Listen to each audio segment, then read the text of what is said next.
Welcome to Grounds for Conversations. I'm Amber Noble. It's difficult to find common ground when we focus on things we disagree about. But if we take a step back, we realize that we all have things to learn. Grounds for Conversations is a podcast where we dive into a conversation about Scripture, looking at the story in its entirety. This is for the believer, the questioner, the invested, and the searching. I invite you to join the conversation. Also, at the end of this podcast, stick around for an extra shot, a conversation where we discuss everything about nothing.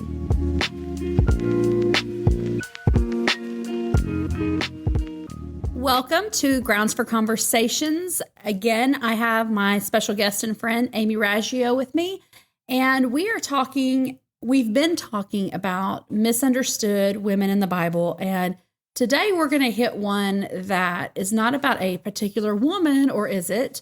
But Proverbs 31 woman, right? And yes, ma'am. I think before we jump into breaking it down and the misconceptions of what that is, we need to read what Scripture says, because a lot of people, they know bits and pieces. They don't know the full part. It's Proverbs 31 is the book, and it's 31 verses in Proverbs. But let me start by saying that growing up in the South, growing up in ministry, growing up as a woman, Proverbs 31 was deemed as something everybody wanted to be, and it was a lot of pressure. A lot of pressure. There, you would hear every woman's conference, every Mother's Day. Every Mother's Day. Good gravy. And like all the time, it's like, this is what you strive to be. And I remember and I've never been the fit into the picture of what probably a woman in ministry is supposed to look like. I was always everybody's project. We're going to fix her. Let's get her figured out. But I just remember sitting there and hearing this over and over all my life and going, that's not me. Like, that's supposed to be me. Parts of that is me, but like, I don't know that I can be that. And just this pressure. And then I watched, and you probably know what I'm talking about, and you probably could speak into this even better than I can. But then they would have women talk about how we are supposed to better be that Proverbs 31 woman. And I went to, not long after Phil and I got married, I would say it's in the first 2 years or so, I had a baby. I went to this women's conference. I don't believe anybody had ill intentions. I don't think anybody was trying to make any of us feel like a failure.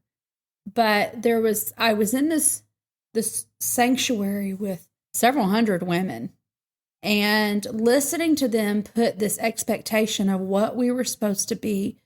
And I'm sitting there as a young mom, terrified. I was a pastor's wife. So Phil was a children's pastor. I was a young mom with this little boy that I wanted so bad to be a good mom to. And I was like so afraid I was going to forget something. Like, what if I forget to tell him to look both ways when he crosses the street? Like, I was living that kind of fear. And just like, I didn't want to fail, and didn't feel like I was worthy to be a mom. Didn't feel like I was worthy to be a wife. I had been had really a season of a really wild, crazy life, and had gotten married really young. And it was a very out of control, violent, unhealthy situation. And it ended not long after it started. Against everybody's better judgment, I was like, I'm grown, I'm 18, I'm going to get married. And anyway, so spiraled through this out of control place until I found myself at a place in need of the Lord desperately. Mm-hmm. And really, in that season, began to understand a God who loved me, regardless of who I was, that he loved me. So that journey of that relationship with God, I'd always believed in God, but now I'm learning that he believed in me. And so that season starting, and then I meet Phil, and here's this guy that's just always loved the Lord and always doing the right thing. And we're married, and I'm still trying to figure out how this square peg fits in a round hole, because that's me. I'm the square peg. And I'm sitting in this conference, and they're talking about the Proverbs 31 woman. And I remember having this desire to just get up and run, not take a lap because the Lord has touched me. I'm not talking about that. I'm talking like, where's the closest exit? Evacuate. Let's leave. Right. And just sitting there feeling so ill-prepared for life. And they began to talk, and again, no disrespect, about ways that I could honor my husband to be the Proverbs 31 woman. And one of the things the lady said was, you should get up in the morning and put his toothpaste on his toothbrush for him and have it sitting by your sink. And I'm sitting there thinking, I would have to set an alarm to get up before he gets up. So I would set an alarm, which would likely wake him up, just so I could go put toothpaste on his toothbrush. Like, it just didn't make sense to me. And all these women were like, yes. And then they had a whole segment of how to properly maneuver in a skirt. And I'm like, I don't like to wear skirts, so I'm good. I can check out of this one. But there was just a lot of things that I felt like in that moment, I feel like there's more to me than this. But yet you're telling me that this is what a Proverbs 31 woman is. And then all this expectations that she doesn't stop. She's what a lot of people call boss babe. Like, she's kicking butt and taking names. And I'm like, I'm not this person. Mm-hmm. I'm not. And I would read verses and I'm like, I want to be her, but obviously I'm failing. So I'm very excited that we're talking about this. I'm very excited to hear, to share just some of my perspective, but to really hear yours and to just see where maybe we have, as women, put unnecessary expectations on ourselves. And where does the Lord at in all this? Like, I mean, this is his word, right? This is his expectation, his plan for us. And what are we supposed to take away from this? So let's start. Are you good with us going that route today? I am good with us going that route. But let me say, first of all, thank you for having me on again. And secondly, thank you for sharing with us your experience coming up against the Proverbs 31 woman. And I'd like to say that while we've all had our own unique experiences, they're so much the same. We each had our own version of the Proverbs 31 woman to live up to. And before this recording, I asked several women that I have a lot of trust in, that I know their lives, and I know the kind of women that they are. What do you think of when you hear Proverbs 31 discussed? And who do you think is a Proverbs 31 woman? And they all came back to me saying the same thing. I don't think that she's real. I think it's a construct that no one can really live up to. And I've been made to feel like I'm coming up short my whole life. Right. It's kind of like the Emerald City of Christianity. Absolutely. It's like, is this real? Like, how does this work? And like, I aspire to be that, but it will never happen. And I'll never acquire what I need to acquire to accomplish these things. Absolutely. And if I can give a little shout out, I just got a text right before we did this from a dear friend of mine. And she said, I asked my mom, I asked some older ladies from a generation above us what they thought. And they all agreed with us. So we are not talking about anything new. Yeah. This is not a modern woman or a millennial type problem. Not that I'm a millennial, but you know what I'm saying. Right. And I just want to say to these ladies, you know who you are. And if you're listening to this podcast later on, I just want you to know that you've strengthened me today. And I'm sharing that with everybody. I love that. It's just a little bit of validation that we all can use every now and then. Well, I remember I've had this conversation with several different people over the years of like, what is a Proverbs 31 woman? And I remember having somebody ask me the question, give me an example of a Proverbs 31 woman. And of course, there are people, there have been mentors, there have been people in my life that I look at and I'm like, I see that in them. And none of these women, and this is what's crazy, it's because I believe one thing, but then I experience a different thing. You know how it's like, so your thoughts and your feelings are conflicted. Right. And I can name different people in my life, my grandmother being one of them, that to me was the poster child for that. Right. But I saw her in a very real way. She was a hero of the faith to me, but she was very real. But for whatever reason, I can look at other people and see the humanity in them, but yet see the Proverbs 31 woman. But then when I read it for myself, I feel like there's unrealistic expectations there. Absolutely. You know? Well, for me growing up, the Proverbs 31 woman was presented as a very literal woman who was everything and could do everything. She had it all and could do it all. And in my mind, she was very Victorian. She tatted lace and her hair was perfectly styled. She didn't use the restroom. No, and she certainly never smelled. And she woke up and her face was on. And I just to give you an example of the type of young woman and child that I was coming up, my nickname was Pigpen.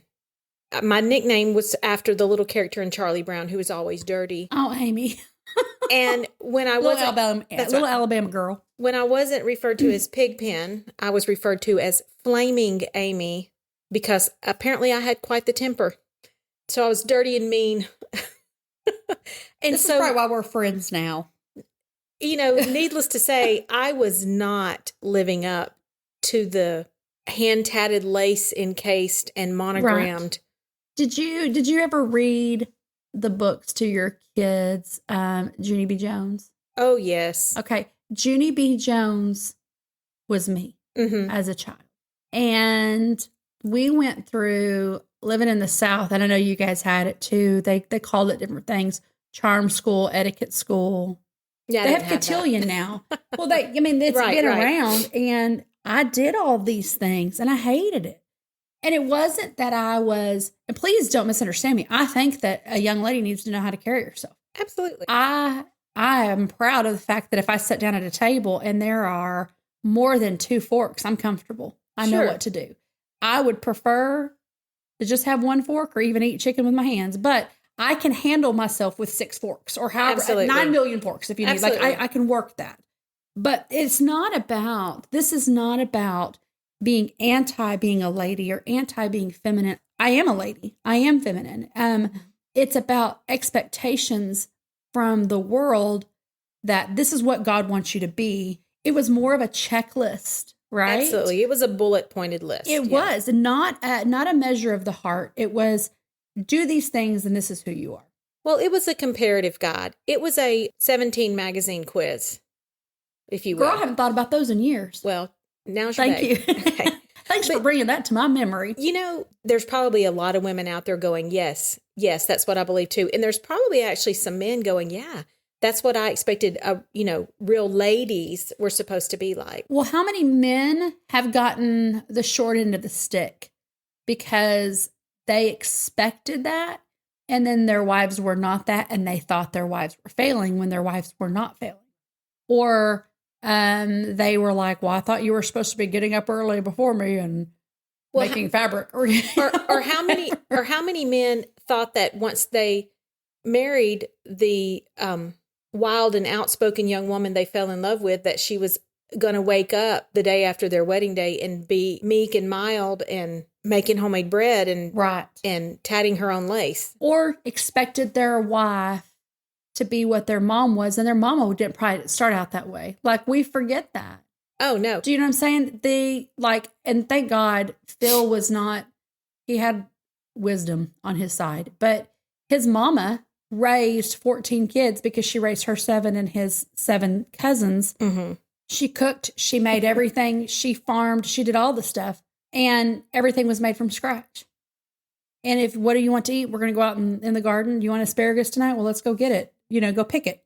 She was up before everybody, went to bed after everybody. And there was this level of, and she was the meekest, and I'm speaking of her past tense because she's passed, mm-hmm. but she was the meekest, most precious woman, but she's older, right? Mm-hmm. So Phil meets her as his mom, not on the same level, right? Right. So how many times do men expect these women that they're marrying to be on the level of their mother when their mother's got the years behind her to develop and grow in those places?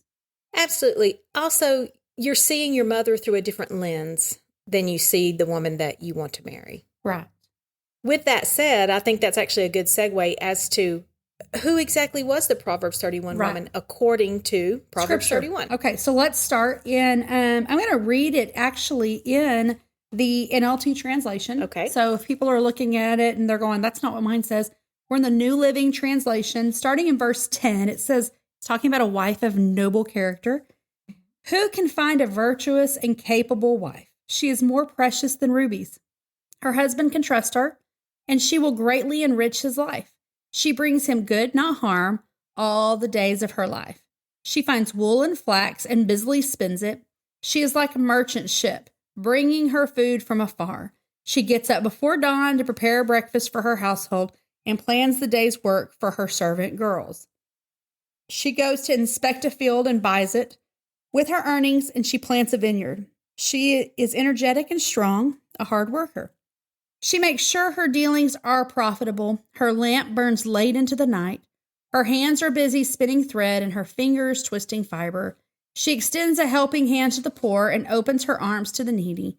She has no fear of winter for her household, for everyone has warm clothes. She makes her own bedspreads.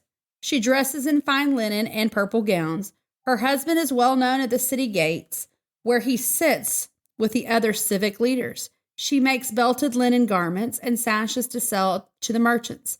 She is clothed with strength and dignity, and she laughs without fear of the future. When she speaks, her words are wise, and she gives instruction with kindness. She carefully watches everything in her household and suffers nothing from laziness. Her children stand and bless her, and her husband praises her. There are many virtuous and capable women in the world, but you surpass them all.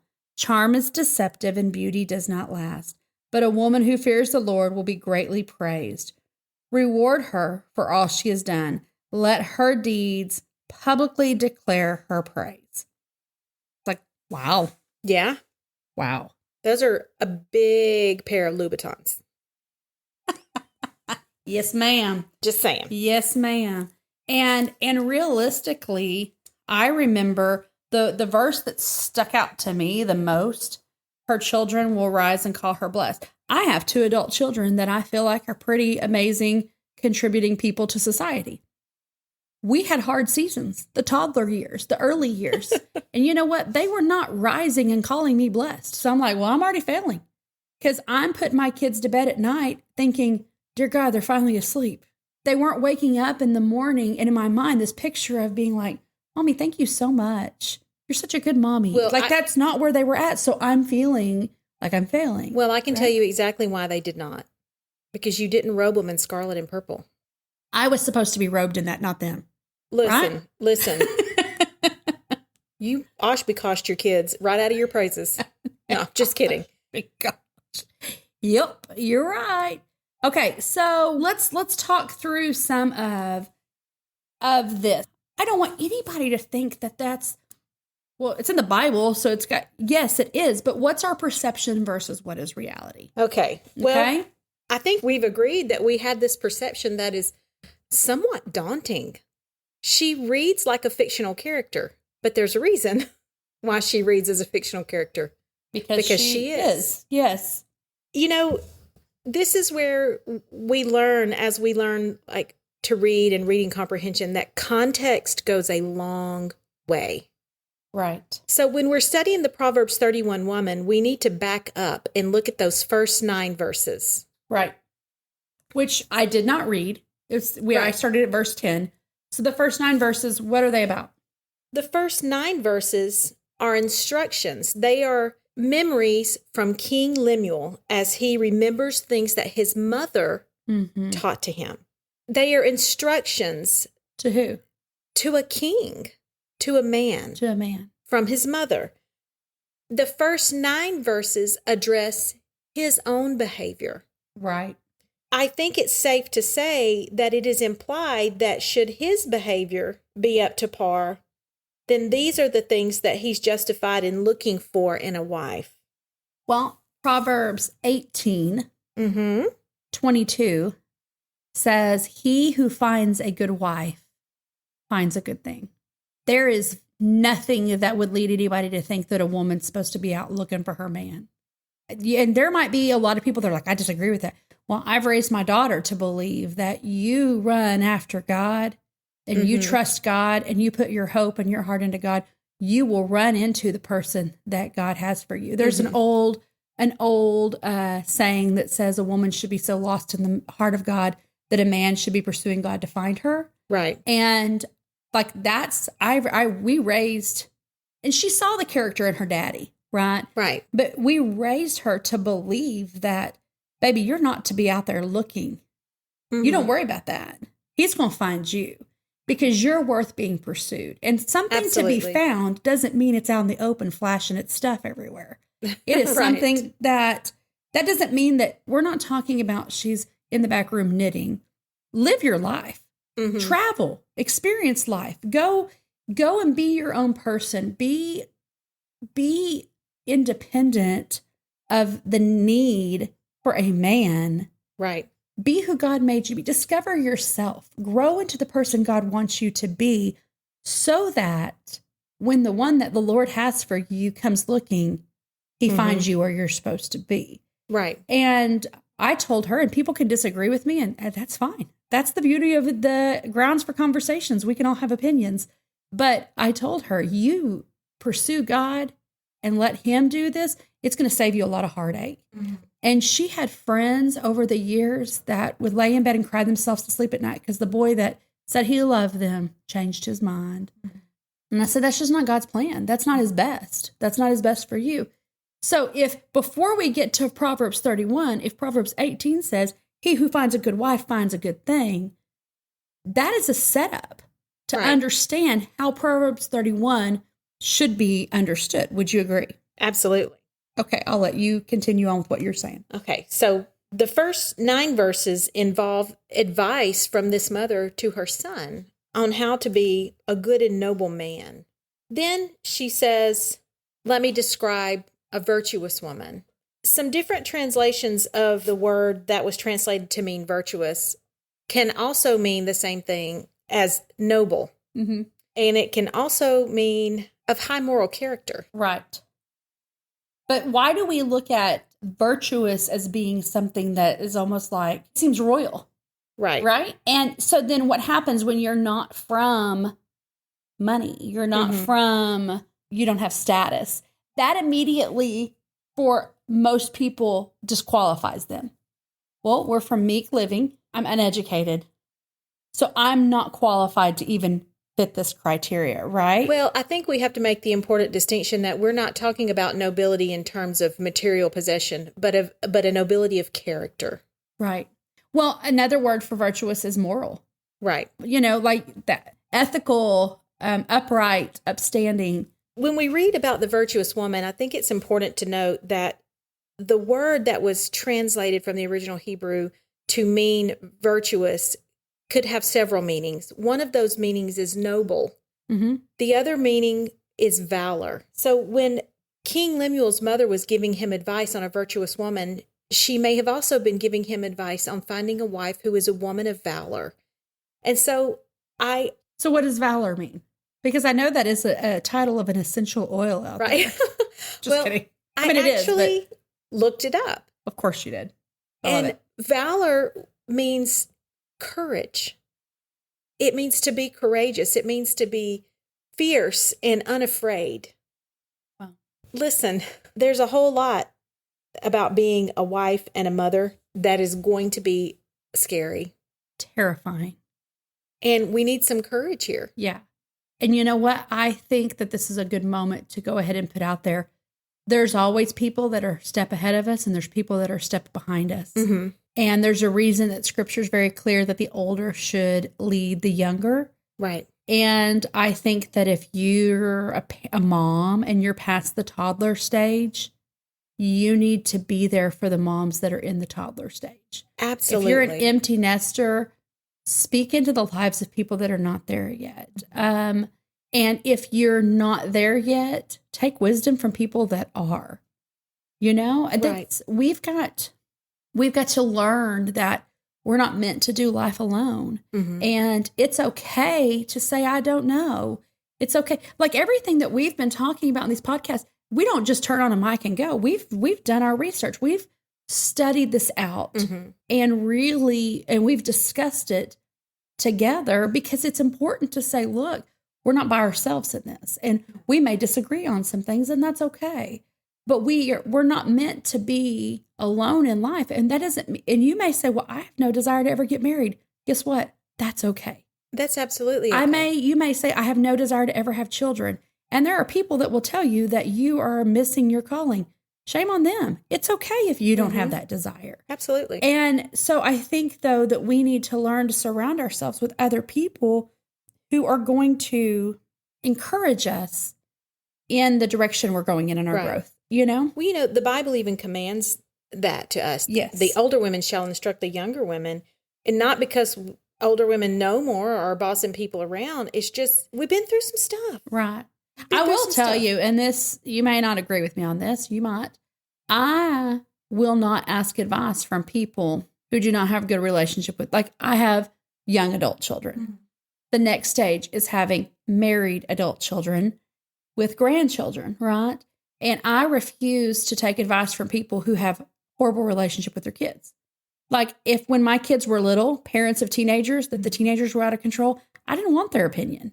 I'm like, you can't figure your stuff out. Right. Your kids are like running your household, and y'all should be on Jerry Springer. Like, I don't need your opinion. So I think there's also wisdom for the younger to go, look at who's giving you the advice. This reminds me of a marriage seminar that was advertised in our hometown one year.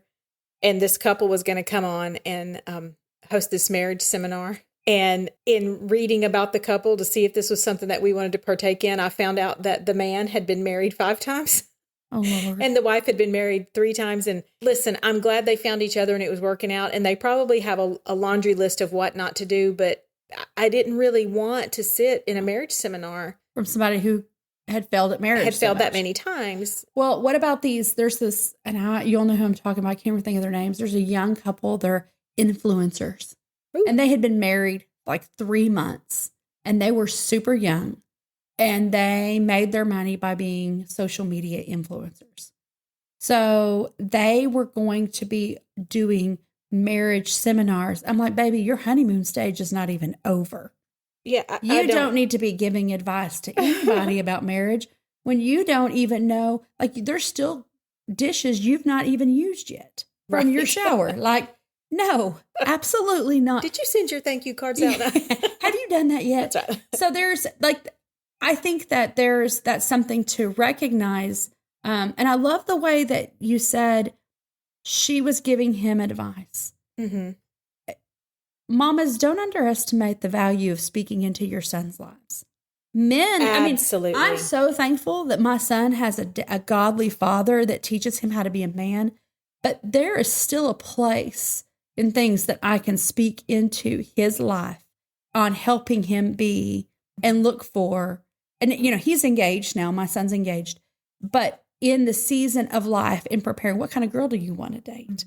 What are your expectations of her? What boundaries are you setting in your relationship? You have to know all this ahead of time. Like, mamas, don't underestimate the power that you have and the voice that you have in speaking into these young men that are growing up to be kings of this world. Absolutely. And I'll tell you what, I like to challenge people on some things.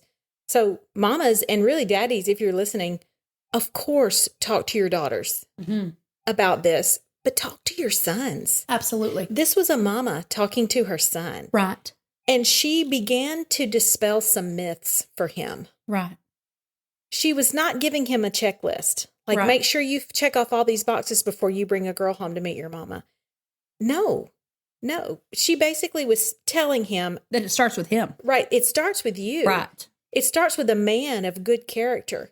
And when you're a man of good character, this is the type of woman you look for. Right. So let's talk about a few of these myths. Okay, let's talk. The first myth I think a lot of people tend to believe is that this Proverbs 31 woman was forever youthful.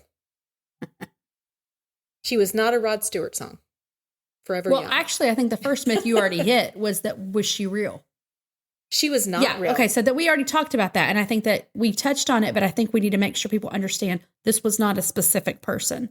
It wasn't like she was Evita of Argentina, and they had statues of her everywhere. No. She was an allegory. Right. If you've read and studied the book of Proverbs, you'll find at least 3 other female allegories. One is called Lady Wisdom. One is called The Adulterer.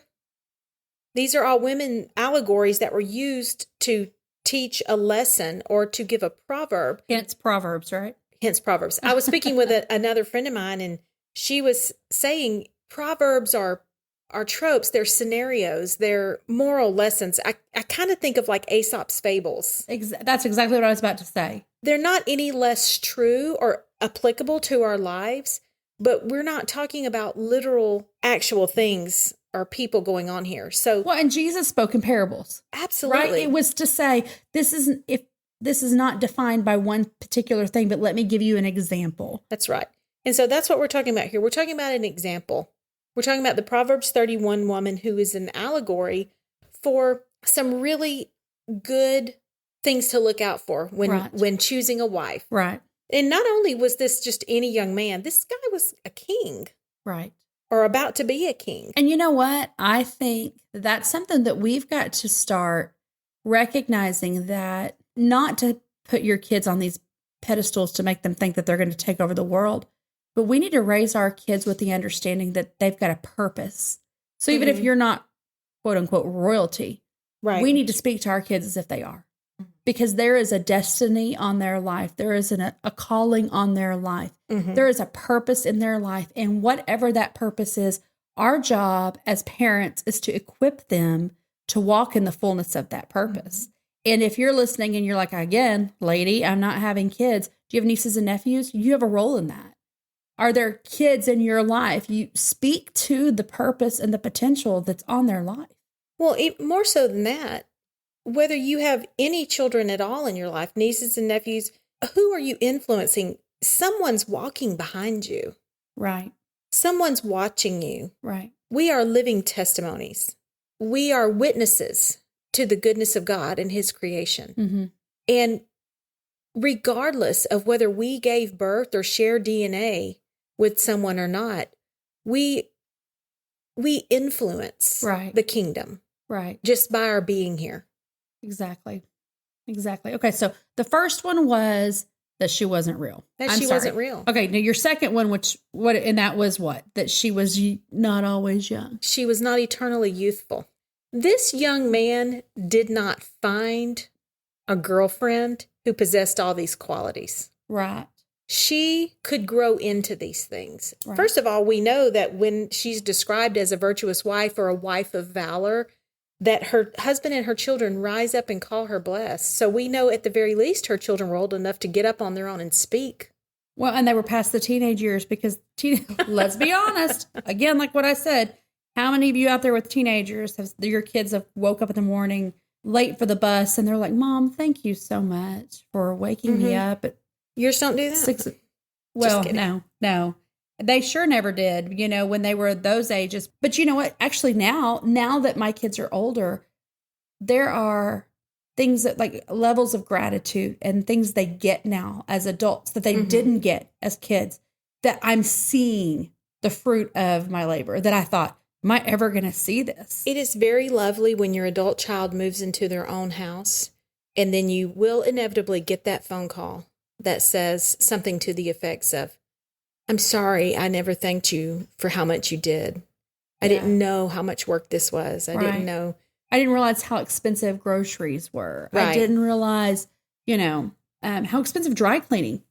We have always had just this dry cleaning basket, and stuff magically appeared in there and magically got dry cleaned until they start paying their own dry cleaning bill. And then they're like, why does this cost so much? Right. It always has, love. It always has.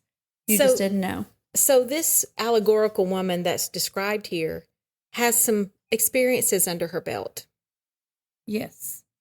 She's mastered a few things. Which meant, though, let's talk about that. In order to master things, you have to have room for failure. Right. Think about the very first time. And I mean, I grew up, my grandma had me in the kitchen early. But think about the first time you made a meal for your husband and it did not go well. Right. I still do that from time to time. Yes. But like, it was so bad that you were just thankful that there was some cereal Right. in the pantry because it was awful. Right. You know, Amber, what was it? Do you remember? I don't remember, but I don't even remember the whole first year of our marriage. I was still in college. I worked a full-time job that I had to report to at 6 a.m. And then I would leave straight from there and go to night classes. And my husband worked a full-time job, and I would leave at 6 a.m. and I would get home some nights at 11:30. I remember getting a phone call from my mother because someone had seen me buying groceries in a Walmart in the middle of the night and had told on me. And my mother was so worried that I was in Walmart in the middle of the night. But it was literally the only time you could be there. I had. And so I don't even remember the first year of my marriage. I do remember the kitchen being so tiny that it would get so hot when I would cook that I would prop the refrigerator door open. And the way I kept the refrigerator door open was to open the dishwasher that was across from the refrigerator. The kitchen was that tiny. And, you know, life wasn't figured out. I didn't walk into a El Decor home or a Better Homes and Gardens home. I didn't even walk into a Dollar General sales flyer home. We don't start off life with it figured out. No. And neither does this Proverbs 31 woman. Right. Which is why you don't praise someone for their accomplishments unless they've gone through things to get there. Why do we celebrate wins the way we celebrate? Because there's been lots of losses before you've gotten there. Right. And I mean, the simplest things. Good gravy. When you were potty training your kids and they finally went potty in the big boy potty or the big girl potty, you would march around the house screaming, cheering, singing songs. Like nobody does that for you now, you know? Last time I went to the restroom, nobody cheered, you know? They weren't like, way to go. But there was a reason because there was so much accidents in their little pants that when they did it right, when they did it well, it was worth celebrating. That's an extra myth that we didn't even have written down. She made lots of mistakes before she got to where she was at. Absolutely, she did. She had to. She wasn't born perfect. No, she wasn't born perfect. And I think women today, and probably women for all time, have struggled with this thing we call perfectionism. And a lot of women wear that as a badge of honor. Like, oh, I'm a perfectionist. Right. Well, perfectionism can look a lot of different ways. Right. For some women, they're overachieving in a lot of areas to the detriment of others. And for some women, perfectionism looks very much like, well, I'll never get it right, so I just won't try. Right. What we're called to be is not perfect, but to strive for it.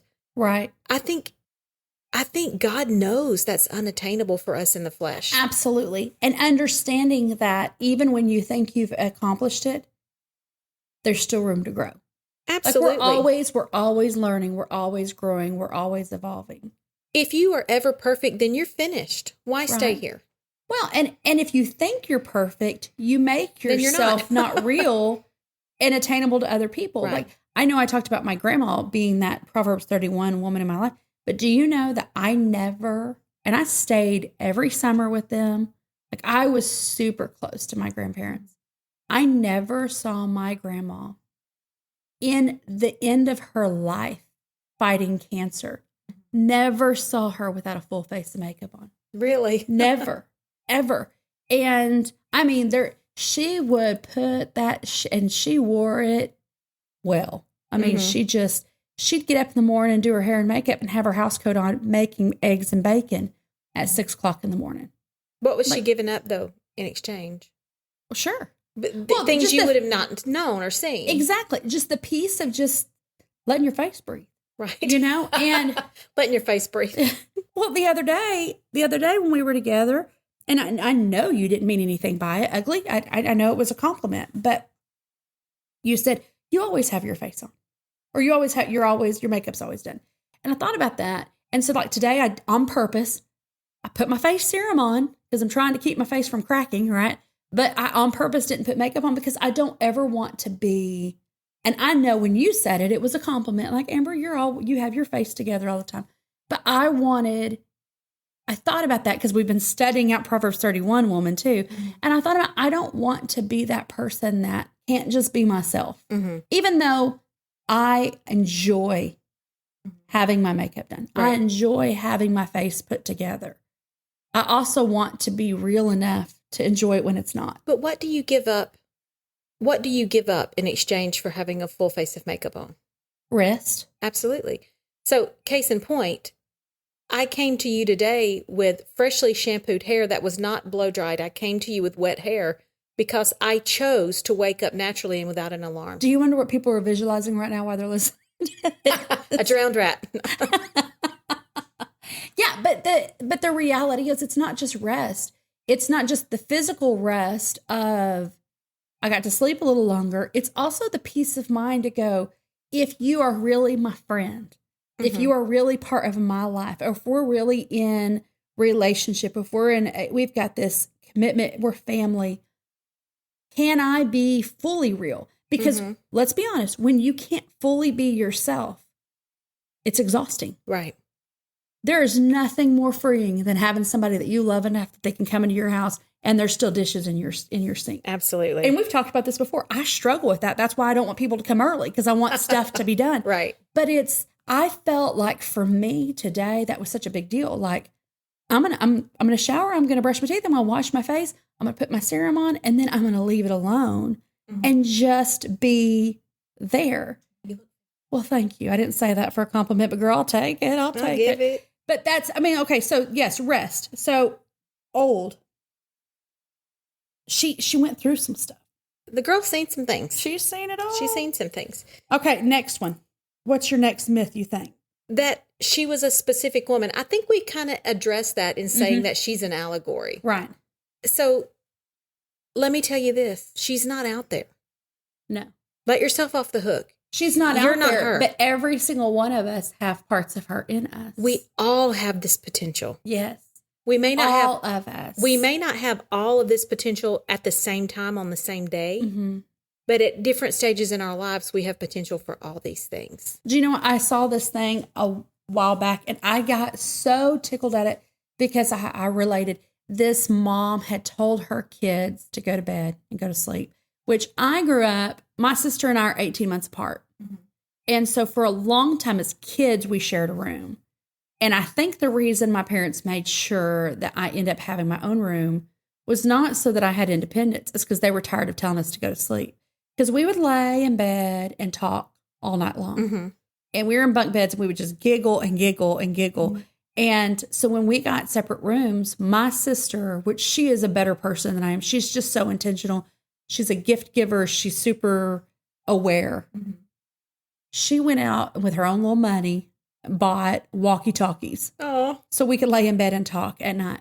Well, and my mom and dad found the walkie-talkies. They were like, really?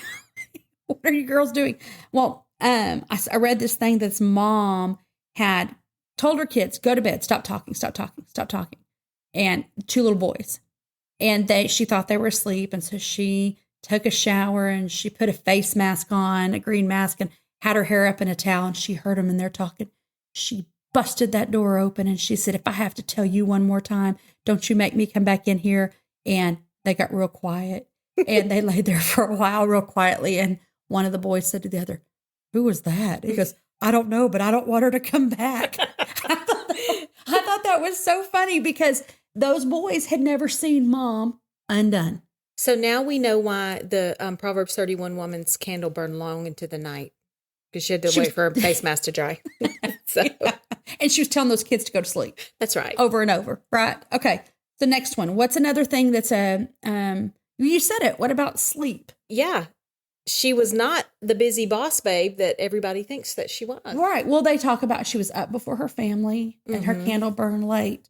That does not mean that she didn't get rest. What are your thoughts on that? Because I have a very strong opinion on that. Yeah. My thoughts on that are this. I have 3 kids. When they were small, I would get up very early in the morning.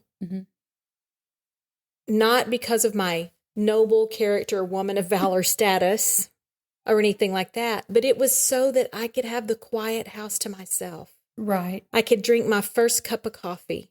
in peace. I've never been one who likes to wake up and feet hit the floor running. Yeah, right. I like slow mornings. I like to ease into my day. And the only way I was to have time for myself or to be able to ease into my day was to get up before everyone else. It was for no noble reason. It was simply for myself. But I would like to put to you that hindsight tells me that though I was giving up a little bit of sleep, those were some very restful, peaceful moments in my life. And even on days where little feet would get up right behind me, just those moments of cuddling on the sofa and not really talking or having any expectations, they're the quietness of life. Bonds are forming, right, and hearts are healing in those moments. Sure. And I think to think that this woman was hitting the ground running every day, and there's nothing wrong if that's your personality. Like, well, if she was, it doesn't say she didn't take a nap. Right. Hello. Right, absolutely. Or that she probably had a team of helpers. Well, it does say she did. Right. It actually does. She had staff. That's right. You know, there are people like my husband. When he wakes up in the morning, his feet hit the floor and he gets dressed for his day, head to toe, and he's ready to go before he ever leaves the bedroom. That's not me. Right. I used to feel badly about that, but I just don't anymore. I've never felt bad about that. I'm like, I used to feel like I had to get up and, but yeah, you know, she wasn't the busy beaver we all think she might have been. I think that you said something that we misunderstand rest as being asleep. Right. Sometimes rest is a mental thing. Sometimes rest is giving yourself margin. Yes. And I think that for me, when it says that she got up before her family and she went to bed after her family, we obviously see she has structure. So I think part of it is she probably had a good handle on her family went to bed at a decent hour. Mm-hmm. I think families, I have a couple young moms that I have in my life, and their kids are up, I'm talking like 7 years old, up at 11:30, 12 o'clock at night. And they wonder why as moms, they're so tired and their kids are out of control. Everybody's exhausted. Everybody's tired. You need to put those kids to bed at a decent hour. Structure is necessary. Right. And however structure works for you. Absolutely. Structure is different. Like I was not the mom. I never put a thing on my front door. And if you do, that's fine. But I never said, don't ring the doorbell. Right. I vacuumed in my kids' rooms when they were asleep sometimes. Oh, absolutely. I did too. I felt like this is my world. You came to it. I didn't come to your world. Mm-hmm. But I made sure that I knew that because I've always been a working mom. I've always been in ministry. And so I had a playpen in the back of my car. I was in youth ministry. My kids were born into youth ministry, right? But my job early on, I was afforded to be able to set my own schedule, which was fantastic.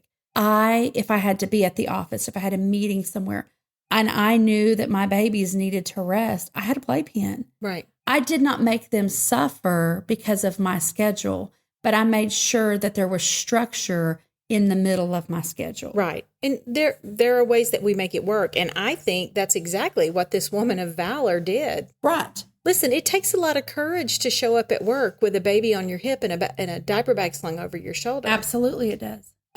It also takes a lot of courage to say, you know what, it works best for our family if I stay at home. So I'm going to cut myself off from this career that I love in order to do what's best for our family. And that is okay. Absolutely. It's okay if you don't want to stay home with your family.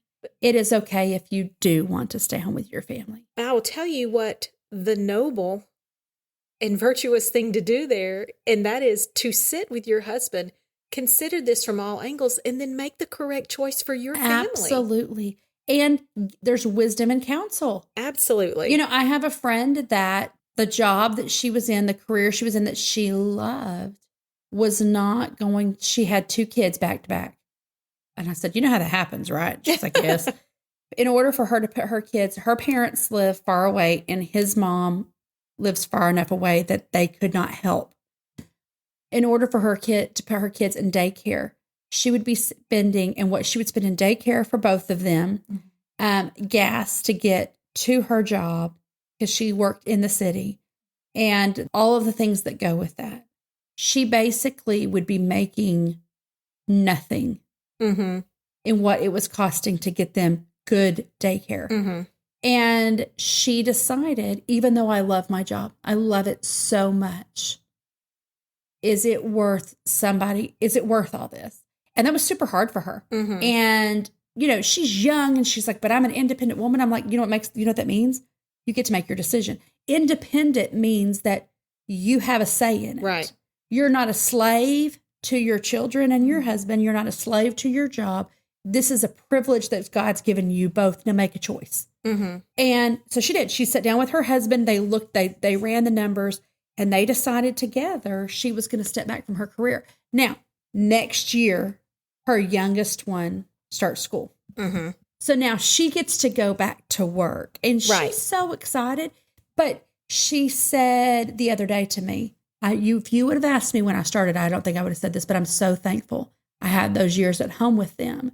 So I have friends that they've never worked a day out of the house in their life, but they work full time because they run their homes. Absolutely. That is a full-time job. Absolutely. And for people who say, oh, you get to stay at home, must be nice that you don't have to work, shame on you.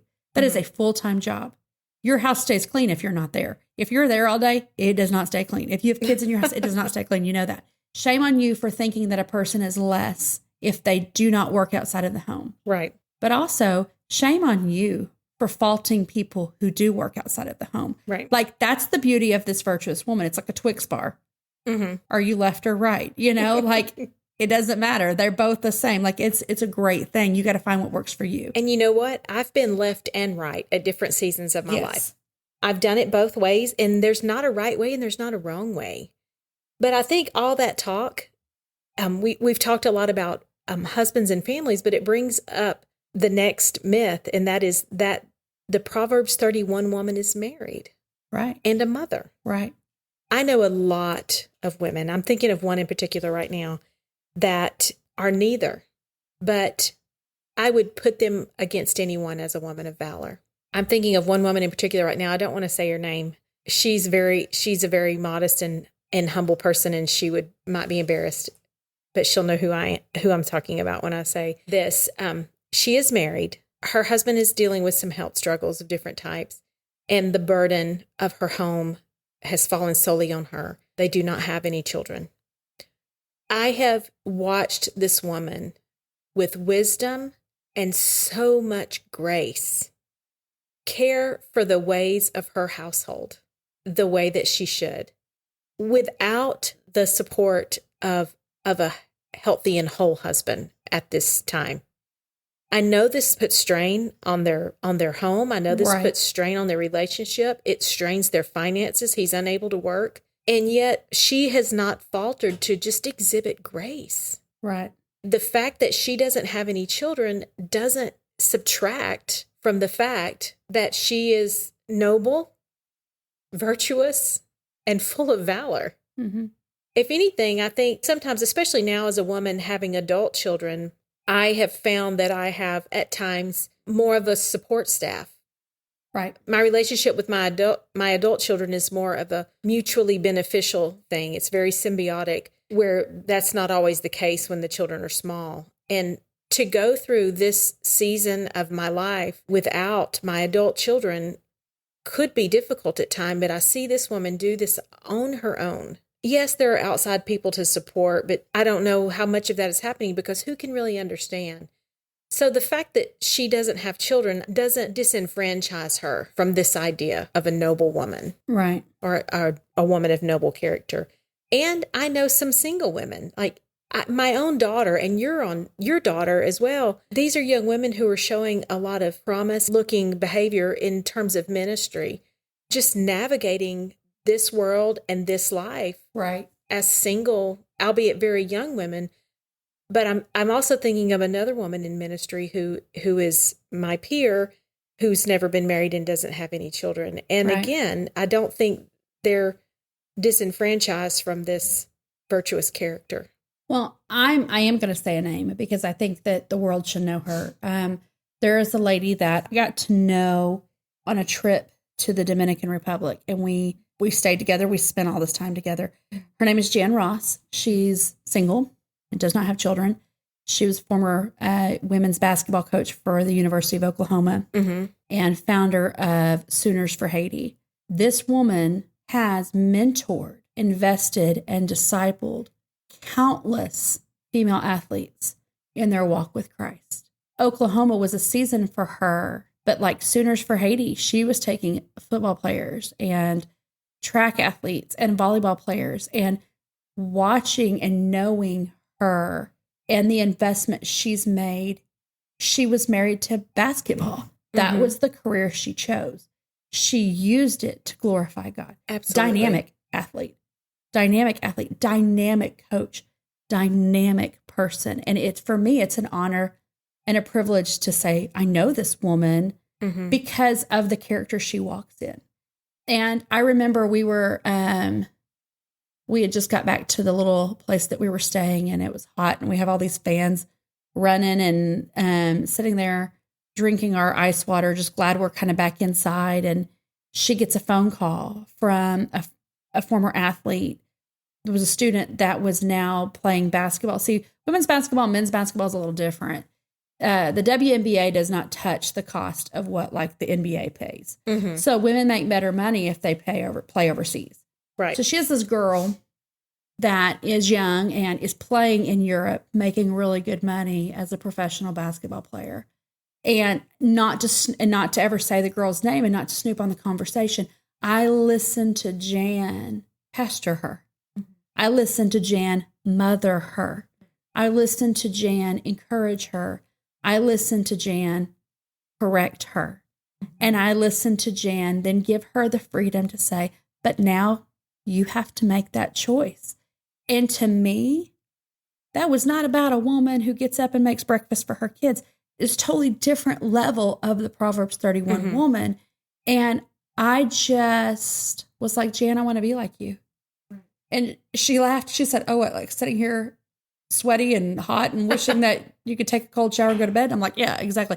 But like just the person that she is, the character that she walks in, the way that she stood for people, the people, the athletes that she's worked with that have gone far, their walk with the Lord, like these professional athletes that like kids aspire to be like, their walk with the Lord is because of their relationship that they had with Jan, and she mentored them. Now, obviously they made the decision, but she was a Proverbs 31 woman in their life. Right.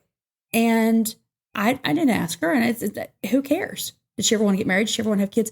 She had a lot of kids. It just looked different. Right. Absolutely. It looked different. And she's just one of the coolest people I've ever met. So I look at that and it's like, well, I could see like back when I was first hearing about Proverbs 31 woman, how somebody like Jan could look at that and go, well, none of this is me. I'm not the wife. I'm not the mother.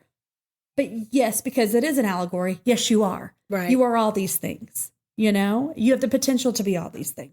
So hearing these different stories, is it safe then to say that the Proverbs 31 woman is, in fact, an excellent steward of all the resource that God has entrusted her with? And yes, and the resources are all different.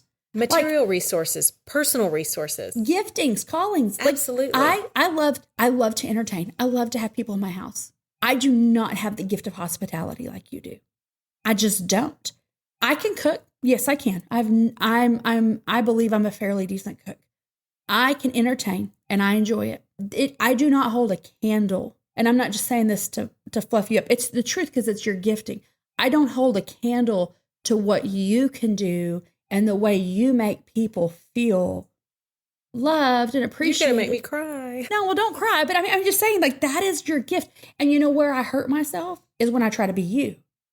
I'm not supposed to be Aimee. Like, you can do the spread. You can take and make things just an experience.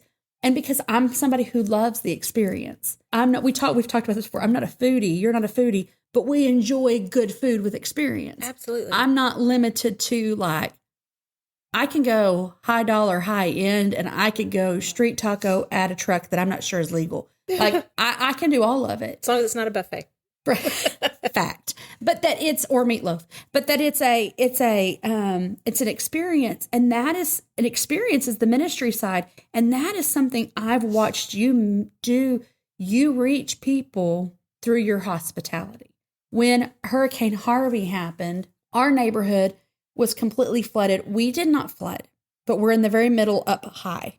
So we were stuck, you know.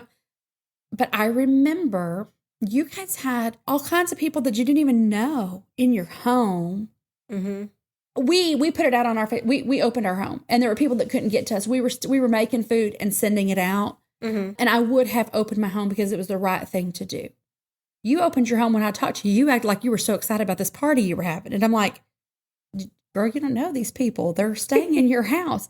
And well, so-and-so's neighbor and so-and-so, and they're here. That's when I realized you have a gift that not everybody else has. I can't beat myself up because I don't have that. I can admire and respect and be encouraged and do better in operating. To go, you know what? I need to be better at this. Well, but it's naturally who you are. First of all, thank you for saying that. Second of all, I want to say that I don't have that either. It's not my default setting. But you wouldn't know that because I don't believe that because you just naturally, you just do. Well, I will tell you that this goes back a long, long way. A prayer that Brian and I have always had together was that God would use what he had given us. My pastor says, if God can't get it through you, he won't get it to you. Basically, he won't give you more than you can handle. And so if you can't handle a full blessing, then he won't put one on you. Okay. So we've always been very thankful for what God has given us in the way of a home, and we've asked God to use that as an extension of the church. We view our own home as an extension of our church. Let it be clear, our church doesn't view our home as an extension of the church. Right. You know, they would not impose on us that way, but we view our home as an extension of our church. I love when people tell me that I have the gift of hospitality or that I'm a good host because it makes me feel good. But what I want to say, just to be clear, is if people are made to feel at home and loved in my home, it's what I want, but it's only by the grace of God because I'm kind of naturally a hermit and a bit of a curmudgeon. And so I've asked God to pull me outside of myself. And he did that by putting me in a lot of socialization. Well, I think that it's a beautiful gift that you have, and I admire it immensely, but it is not the gift that everybody has. So let's take somebody that struggles in the kitchen. I have another friend that she is just the most loving, compassionate person you've ever met. She knows how to make 2 dishes, and they're not very good. And she'll tell you that. And she's working on things, and she's taking cooking classes, and I love it. And she gets so frustrated. She's just like, I'm just so thankful, Amber, that my husband is he loves quesadillas, which their version of a quesadilla is 2 tortillas put together with melted cheese in the middle of it. And she does is she goes to their little Mexican place and she orders fajita vegetables and fajita meat. And then she puts her little tortillas but she nukes them. She puts them in the microwave and they love it. And she said, y'all should come over for quesadillas sometime. And I'm like, how precious are you? But she has so many gifts, but that's not hers. And so I use her as an example for her to look at somebody like you. She could be very, very, very intimidated, but she's the most social butterfly I've ever met. She doesn't know a stranger. She's the person that if she walks into the bathroom at Target and somebody's crying, she's going to stop and pray with them. Mm-hmm. She's going to get in their business because I love that. Yes. So that is just who she is. She doesn't know a stranger. If it's something's in your cart and have you tried that before? I'd like to try that. Is that good? You know, have you used that shampoo before? If she sees somebody struggling in the store, what are you looking for? Can I help you find something? And they're like, do you work here? She's like, no. I mean, that's just who she is. Yeah. Her house looks like they just moved in because it's not decorated. But she says, I can't decide what I want and I'm afraid to put holes in the wall, so I just leave it plain. But they're very simple in the way they live and the way they eat. So she literally eats to live. She does not live to eat, right? Like very simple. which it's great. But she could easily be, and I think this is how the enemy works. She could easily be around somebody like you and feel like she was subpar, missing the mark, so far away from that. And you just said you could be a hermit. You could be around somebody like that that's so full of energy, and it could exhaust you and go, well, I have no way. I don't do life like she does. And you know what's beautiful? You're both right. Right. Not that the other person's better, but what you're doing is right for you. You weren't made to be her. She wasn't made to be you. And the world needs both of you. Right. And it's a beautiful thing. And I'm learning this. I'm working on it really hard to be comfortable in our own skin of who did God make me be? And am I doing the very best with what I have? And am I honoring God with what he's given me? You know, God didn't give me 10 kids. He gave me 2. Well, you know, and am I honoring him with that? And I believe this Proverbs 31 woman was probably very good at doing just that, of honoring what her gifting was and what God had instilled in her.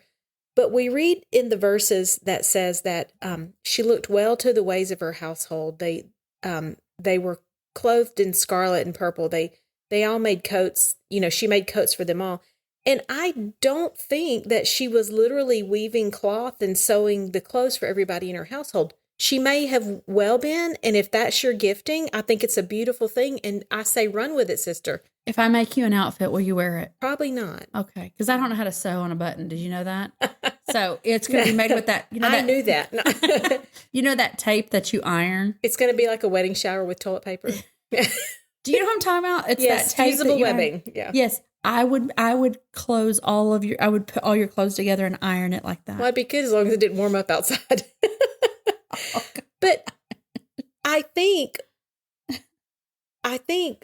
more than saying she literally did all those things for her household, I would like to go out on a limb here maybe and say that perhaps she called up the members of her household and the people that she was influencing, and she called out their gifts and talents and had a way of helping them all work together to the betterment of the whole. Sure. Well, and let me go back to that verse. Scripture says that she had people that worked for her. Sure. So she understood the gifts that other people had that she didn't. Mm-hmm. Do you know what I'm saying? Right. So if you use your gifts and you bring it to the table, and if everybody's bringing what they've got to the table, we're going to have a good time. Right. And I think she got that. She definitely got that. What about the fact that oftentimes, especially this up and coming, like the millennial generation and the generation following, feels like the Proverbs 31 woman was not a modern woman, or it was irrelevant to modern women. I disagree with that. I completely disagree with that. I think that there is, she was very modern. You know, it talks about what she wore. It wasn't about because it was expensive. It's because it was trendy. It was modern. It was cool for that time. And so I think that goes back to a little bit of what we said about whether you're a stay-at-home mom or a stay-at-home woman, or you work, like it crosses the categories. Right. You know, and I think that that's important. You have any thoughts on that? I do. You know, we live in an age where social justice is important to a lot of people, especially with social media. We see a lot of people promoting social justice and different causes and things like that. And I read in these scriptures that she opens her arms to the needy and extends a helping hand to the poor. What that says to me was she cared about the issues of the day. We could take this as a very literal translation in that she helped homeless people, or she helped poor or underprivileged people. And she very well may have, and this allegorical woman would have certainly helped the underprivileged. But what about the poor in spirit? That's what I was going to say. What about the people who have it all, but they don't have Jesus? Right. That matters. It absolutely matters. You know, years ago when we lived in Alabama, I'd been in children's ministry there, and a lot of the children that we worked with in children's ministry were inner city. I say inner city, but you got to understand, inner city in Alabama is not very deep because the cities aren't very big, but just a lot of poverty, a lot of really poor children. And I knew just from years of experience how to do that. And then we moved to Texas, and we moved into a little more affluent neighborhood than we were ever accustomed to living in. And I eventually went on staff working with the children's department of a local church. And all of a sudden I was presented with really weird words that I had never experienced before in children's ministry. Words like budget. Yeah. And, you know, it's a fun word. And stipend and things like that. And I was like, wow. And I had a paid staff. I realized very quickly that I did not know what I was doing anymore. So she was aware of what was going on around her. And I was aware of what was going on around me in one scenario, but when I came to a different scenario that I didn't know, it took God showing me that there is need even where we don't see it. Right. Just a different kind of the need is different. Just a different kind of need. So she was aware of and helpful with the needs of the day. Right. So is there any more things that we've missed on this? Well, one thing I wanted to point out, and I'm kind of having trouble getting my head around how I want to say this, but we get down to the bottom of that chapter, and it says, and you quoted this earlier, her children stand and bless her, and her husband praises her. And here's what her husband says. I think oftentimes when we hear this scripture, it's issued to us as a challenge. Oh, yes. And it's almost threatening. It is almost threatening. Yeah. But I want you to understand, this was not a challenge. This is not the ultimatum set out to you by the Bible of the type of woman you are supposed to be. What I'm about to say to you, this is the praise. This is in quotation marks. This is what her children and husband say. He says to her, there are many virtuous and capable women in the world, but you surpass them all. Listen, that is not a challenge. That is not a on your mark, get set, go. Let's outrace the other women in your life. It's to outrace yourself. This is your only competition is you yesterday. This is better yourself. Yes. This is hey, love well. Right. So that the people in your sphere of influence feel that, feel it. Yeah. And what about for the woman that's not married? Let the Lord be that person to you. And I know that sounds so cheesy, but seriously, for those women, like, you surpass them all. Be better than you were yesterday. How about this? Let's normalize kind of saying this sort of thing to ourselves. Yes. And not absolutely. Not in a like snooty kind of like, who was that guy on Saturday Night Live that would stand in the mirror and say, I'm good enough. I'm smart enough. And gosh darn it, people like me. But there's power in that. There's something so powerful in looking in the mirror and saying to yourself, you're worthy, you are beautiful, you're smart, you're funny, and you have the ability to go kick butt and take names today. You can do this, and don't let anybody get in your way. You know what? Walk in the back door, kick your shoes off, pull that ponytail down, and say, girl, you did a good job today. Yes. And men too. Like, let's not let this be just about women. Like, men need to give, because it's like we cut women some slack here, but men need to know that it's okay to be proud of what you did today and also not beat yourself up for what you didn't. You know, let's just skip all the way down to the very last line in this chapter. Let her deeds publicly declare her praise. Yeah. Listen, this does not mean video yourself giving a homeless guy some shoes and post Well, actually, please don't. Yeah, how about you don't do that? How about you stop? Yeah. Stop taking selfies with the homeless family that you just did a good deed with. What this means is don't worry about self-boasting. A tree is known by the fruit that it bears. Your life will reflect your love without you even trying to force that. Right. I know this sounds kind of morbid, but if you were to die today, what would people say at your funeral? Not about what she wanted to be, not about what he wanted to be, but who are they? Who were they? I love that 2 lines before it, but a woman who fears the Lord will be greatly praised. Absolutely. It all comes back down. All of this summed up is in a woman who fears the Lord. Right. And she's looking at you're the one, your opinion, your calling, your narrative for my life is all that matters.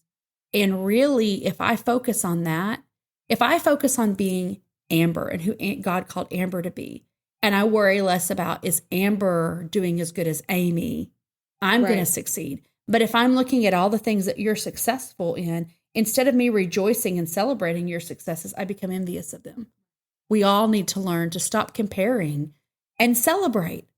That's awesome. That's your gift. That's awesome that you did well at that. That's awesome that you got a new house. That's awesome your husband upgraded your ring. That's awesome that you're single, you don't want to get married, and you're traveling the world and living your best life. That's awesome. I'm not supposed to compare myself to you. Who am I? Look in the mirror, examine my heart. And I guess this is our takeaway, right? Like, God, what is it that I need to do to be the woman you called me and created me to be? I think the greatest disservice we do to ourselves is operating in less than who we could be for God. Why do we get exhausted? Because we're busy trying to be somebody we're not supposed to be.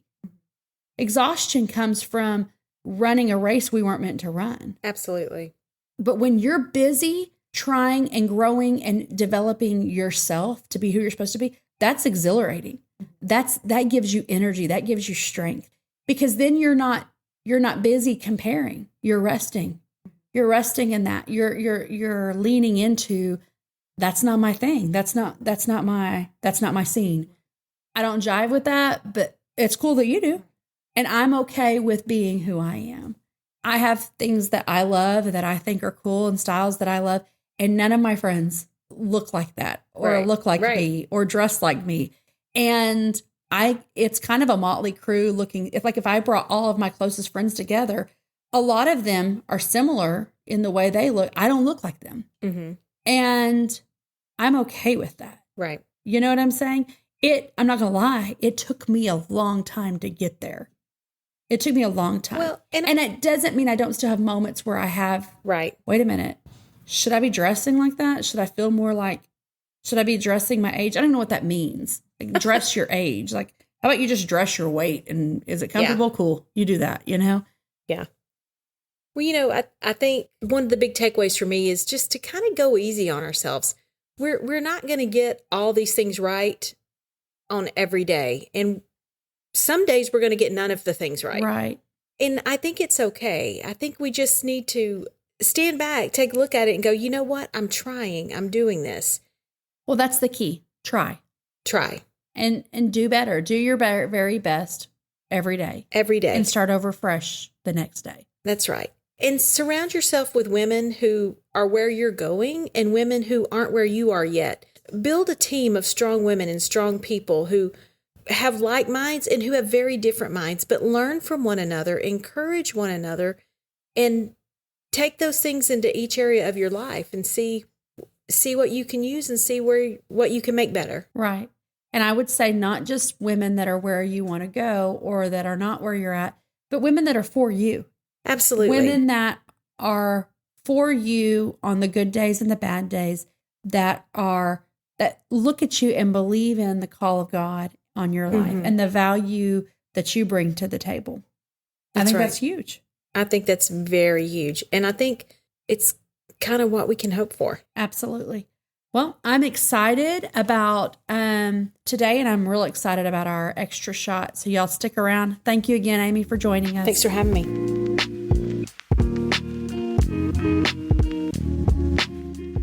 I'm Amber Noble, and you have been listening to Grounds for Conversations.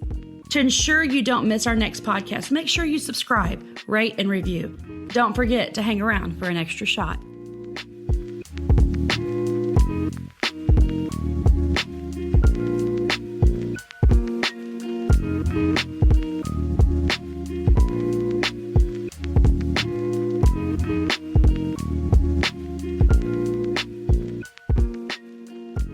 Welcome to today's extra shot. I am super excited about this because in knowing that Aimee Raggio was going to be with me again today, it's less about what I'm about to tell you and more about what I knew her reaction would be.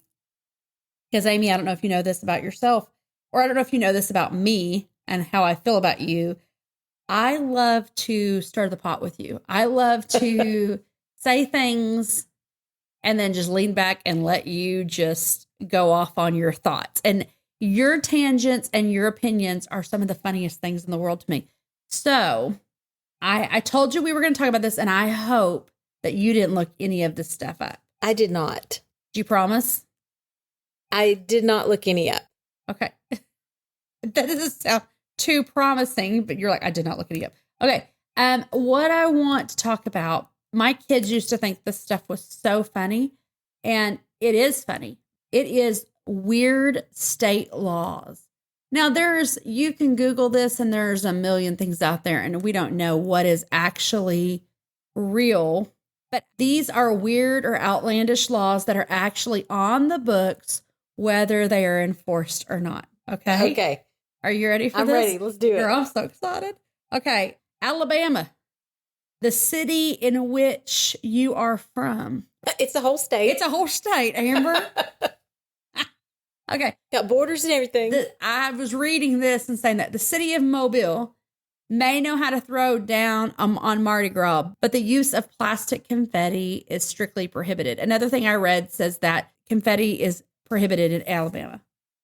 Okay. I did not know this law, but I don't think I've ever seen confetti in Alabama. But I wanted to say something to you. I need to make something clear. Mobile is in Alabama, but Mobile likes to think they're better than Alabama. Mm-hmm. So this just may be some law that they created to try to set themselves apart. Like, we know y'all trashy down there too. It's okay. Just don't make it in confetti. You can throw your boring crawfish shells or whatever it is you do. Okay, gross. Okay, you can have, which I love crawfish. I just don't like the smell of the aftermath of crawfish. So have you ever been in one of those restaurants where you throw your peanut shells on the floor? Absolutely. I feel like that is the confetti of Alabama. It's crawfish? Peanut shells. Peanut shells. And look, I do love peanuts in Alabama, especially boiled peanuts. You like boiled peanuts? Phil does too. Our son's at Mississippi State. And so Mississippi has a lot of boiled peanuts. So there's a few places that will stop and he's like, yeah, I'm going to get me some boiled peanuts. I'm like, have at it. Go for it. That beats those hot dogs he gets at gas station. On the rollers. We need a boiled peanut hot dog buffet. Okay, next one. In the state of Mississippi, and this was enacted in 2013, Ooh. Mississippi passed a law that you cannot have 2 kids out of wedlock. What if you have twins? Well, then you're done. Okay. Okay. In North Carolina, you cannot come to a meeting in a costume. What? What if any kind of meeting? I don't know. Like, I don't make the laws. It was enacted in 1953. It says, don't worry, your workplace costume party is probably fine. But the North Carolina law actually is written to get rid of persistent Ku Klux Klan activity in the area. Okay, now, well, that makes sense. Don't show up in your Klan gear. But tell me you don't even just a little bit just want to go up there and drop in meetings wearing random costumes. Like one of those giant banana costumes or something. Excuse me, am I late? Or like something like really obscure. Although this kind of makes me want to scour the internet for all these people that show up at their kids' football games wearing those inflatable suits, you know. Okay, in Oklahoma, you're not allowed to eavesdrop. I'm like, how does one enforce that? I don't know. You're not allowed to like sneak around buildings and listen to people's conversations. I promise I wasn't listening. Well, why do you have that glass held to your ear against the wall? In Yamhill, Oregon. Yamhill, Oregon. Yamhill. Like, if there's a place on my bucket list that I have not been, it's Yamhill, Oregon. I need to go there. You can't be an astrologer. An astrologer. Is that not an astronomer? That's where you read people's cards and futures. It says, don't go to Yamhill to get your fortune told. That's unfortunate. And it says, in fact, if you are super into astrology, you might want to stay away from the town altogether. Oh. Any form of the occult arts is a legal practice in Yamhill, including fortune telling. So I'm guessing you can't get fortune cookies at the local Chinese restaurant? Or what? I mean, what if you are... Do you want to hear a funny fortune cookie story? I want to hear it. Not in Yamhill, though, was it? No, heavens no, it wasn't in Yamhill. We were doing this missions, like this is years and years ago. Our children's ministry at our church wanted to start teaching about missions. So I agreed to come in once a month and we would talk about a different country. So we were talking about China, and I had ordered fortune cookies, and this company, you could order what was going to be inside the fortune. Right. So I had the go into all the world and preach the gospel to every creature, Mark 16:15, right? I didn't check. Oh, no. I didn't check the cookies. And there's this giant room full of kids, and they all get their fortune cookie, and they open it up. And they had accidentally sent us fortune cookies that were supposed to go to somebody's wedding. It was like, congratulations, Kathy and Tom. And the kids were like, who's Kathy and Tom? Or whatever their names were. And I was like, well, we're just going to pray for them today. And I just had to like go with it. And pretend like we were praying for missionaries or whatever, Kathy and Tom. So Kathy and Tom at their wedding, they told everybody to go in the world and preach the gospel, I guess. I would laugh so hard if I found out right now that Kathy and Tom were from Yamhill. What is the Yamhill High School mascot? Let me look it up. We need to know this. Yamhill. It's a marshmallow. I wonder if there's any girls in Yamhill named Candy. I mean, what do you think about that? What do I think about the law? What if you showed up at Yamhill? They're the Tigers. Oh, that's disappointing. They're not like. God, y'all missed it. Y'all should have called yourself the casseroles or something like that. Okay, so the next one. Oh. In Virginia, not West Virginia. Okay, well, that's important. There's a big distinction. difference. Yeah. It's definitely a big difference. You can't kill anything on Sundays besides raccoons. Like if there's a raccoon on your porch and it's Sunday, shoot that bad boy. But if it's a possum, let him pass. A rattlesnake? Let him pass. Your weird cousin Earl? Let him pass. It has to be. She can't tell any really funny jokes on Sunday either. She's killing it. Okay. In Skamania County, Washington. Okay. I need to meet people from here. I bet they know people from Yamhill, Oregon. Oh, I guarantee they are BFF. They are. I guarantee that's where the family Sister reunions cities. You're not allowed to kill Bigfoot. Oh, well, and I like that law. Look, he's a living legend. Did you know, because we live, for those of you listening out of the state of Texas, there is in the Sam Houston National Forest, not far from there, there is a group of people that are Bigfoot enthusiasts, and they are out searching for him. Let's go. I want to meet them. I do not want to be their friend. I want to meet them. But I don't want them to think that. Here's the thing, though. You're too much of a people pleaser. I know you. You would meet them, and they would convince you to start coming to meetings, and you'd be like, Amber, I have to drive to Sam Houston because I'm part of this club now. We can take them to Golden Corral. A, I'm not going to Golden Corral. B, I'm not going to your Bigfoot meetings. So you would go meet them and think, oh, this is funny. And then you would relish all my funny stories. And I would laugh the whole time. Okay, in Wyoming, you can't ski while under the influence. God. Look, I'm only going to ski under the influence. Okay? If I'm skiing, I'm under the influence. You're drunk. Okay. In Louisiana, you can't steal crawfish. Listen, did you ever watch The Swamp People? Yes, a little bit. A little bit. They kind of do a lot of work to catch animals out in the swamp. And so, like, I'm here for that crawfish stealing thing. However, they pop up in my backyard every time it rains really hard, and anybody that wants to... Well, you know why that is, because you've got that creek that runs behind your house. Right. I live close to the lake. So anybody that wants to come steal the crawfish from my backyard, you come have at it. You know how they get them? We used to have kids from our former church and our youth group when we lived in a different state. You talking about how they get them, like when they're fishing for crawfish or like out of your backyard? Girl, they would show up at my house with a cooler and all those nasty red hot dogs.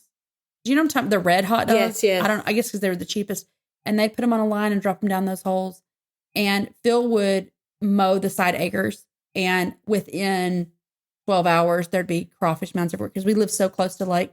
And these boys would come with a cooler and be like, can we get crawfish in your yard? I'm like, please. Did they? Oh, yes, they took them home. They didn't just sit there and bite their heads off right there. They weren't like... I know, but how many crawfish do you have to catch in a yard to make a meal? They would catch a bunch. They'd leave with 3 or 4 pounds. I think we should make it illegal for crawfish to build crawfish mounds in your yard. Well, they don't in my yard now. In Rockville, Maryland, it is illegal to swear in public. Well, I almost said a swear word just now to be funny, but Stop. that's not funny. Okay. I think this is a fantastic law. Okay. In Gainesville, Georgia, you cannot eat fried chicken with a fork and a knife. Oh, That should be a national law. Look, you would lose your Southern card. Well, I wonder how this one works. In Florida, adults can't wear masks in public. After COVID, everybody's wearing them. Ooh, no wonder COVID didn't last in Florida. Okay, have you ever heard of this place? Rehoboth Beach, Delaware. Mm-hmm. It is illegal to whisper in church. Then I guess we're going to have to make jokes out loud. Oh, this is my favorite. This should be everywhere. In San Francisco, it says this weird law is even sadder than it sounds. When it refers to ugly people, it's referring to people that were disfigured. That's so sad. Aww. But it's illegal to hear the law. It's funny. You can't walk down the street if you're ugly. Girl, you better get on back inside. Oh, it is sad when it says it refers to disfigured people. I wonder if that was one of those weird laws that they swore up and down was to protect the people that it was actually prejudice against. Does that make sense? Yeah. Okay, this is Arkansas. This makes no sense to me. All right. You can't honk your horn next to a Subway shop after 9 p.m. Like a Subway sandwich shop? Yeah, like Jared from Subway. It says that, and it's illegal to honk in front of any sandwich shop, not just a Subway chain restaurant. According to Arkansas Code of Ordinance, no person shall sound the horn of a vehicle at any place where cold drinks or sandwiches are served after 9 p.m. They didn't even say why. I don't know. Somebody was just making a law. Here's what I want to know is, are people in Alabama so dumb that they have to make this? And I'm not saying people in Alabama are dumb, but when you see things, you're like, why did they have to make a law out of this? This means that there's a law in Alabama? Oh, no, I'm about to give it to you. That was Arkansas. Oh, okay. Oh. That one doesn't make any sense in Arkansas. Somebody's in there eating a sandwich and somebody honked and they got mad and they're like, I know the mayor. I don't know. I don't know what happened. Do you know who I am? I'm telling somebody. This law that I'm about to read to you is Alabama. To me, this is common sense. Okay. It is illegal to drive blindfolded. Tell me about your state. What kind of people in your state were like, we didn't know it was illegal? Okay. Did they put the blindfold on you, spin you around 3 times and stick you in the car? With a stick to find the pinata? I think people in Alabama might drive blindfolded because when I go home to visit, I am so overwhelmed by how many people refuse to yield the left lane that they probably are driving blindfolded because obviously they don't know that you're there. But you lived there all your life until 10 years ago, right? Right. But now I drive in Houston. Yeah, I've never heard that law. Well, most of these laws probably are not enforced, except for in that one county where that one time that it happened. I wish that I could call one of those weird mediums. I want to know where that came from. What happened? What's somebody? You know what probably happened is one of those school carnivals. Mm-hmm. Somebody set up shop. I'm gonna tell you, this is my theory, and I'm making this up as I go. So I do have no proof about what I'm about to say. So anybody from that county coming after me, my name is Aimee Raggio, and I'm just kidding. But okay, I think probably what happened, there was a school carnival. Okay. And they had a fortune teller booth. Okay. But the fortune teller was mad because they had some juicy juice on some people in town, and they used it as an opportunity to spill the beans on who was doing what with who. And after that, they were like, look, we don't want people knowing our business. We don't need any more of that hood rat activity happening here. That's what I think happened. Okay, it might have been. But also, I could really see somebody saying, yeah, I'm going to take you out here and show you where my steal is, but I can't risk you finding it again. So you drive blindfold. You just turn when I tell you. I'm talking about the tarot card reading and the fortune teller reading. Oh, I jumped backwards. Okay. You got to clue me in on this stuff because I'm over here doing my best yeehaw version impersonation. I was saying I figured how they got in that one county. Oh. That town with the occult activity. I'd be interested to know that if there was like a real cult around there somewhere and people just got really scared of. Or maybe they just said, look, this is not of God. And this is we love God in this county. What if it's the godliest county in the whole United States and we're sitting here laughing at their law, but they're the only ones doing it right? What if it's a county about the size of my cell phone screen? And it's just like 4 guys. And they're all brothers. Yeah. And they're like, we ain't doing this. Don't you marry one of them girls that gets her proms read. Yeah. You ain't bringing her into the family. unless she makes good mashed potatoes. Got them old tarot cards. Okay. This is an important one. And I think that I'm glad they told me because I would have done it. In Arizona, you can't let your donkey sleep in the bathtub. Well, that's just disappointing. Yeah. I don't know what this means. You probably do. In Connecticut, if a pickle doesn't bounce, you can't sell it. If a pickle doesn't bounce. But how do you know? I don't want a pickle that you just dropped on the floor. Well, I imagine they probably have a tester out of the jar, you know. Look, you know you do not want a pickle that's not crisp. Okay, so they got to bounce it. Now, just this is the one. This is one I'm going to just throw out there, and I'm going to sit back and I'm going to watch you. In the great state of Kentucky. Okay. Can't marry the same man 4 times. Go ahead. So, I have some questions. Can a man not? Who cannot marry the same man 4 times? Like you couldn't be married to Brian, divorce him, marry him, divorce. Like you couldn't marry Brian 4 times. Okay, I didn't know if maybe it was like the preachers. Like he's had, you know, this man's marriages keep failing. No, it means old girl and this boy keep getting yes. If you broke up 3 times, why would a 4th time be something you'd try? I guess, kind of thing.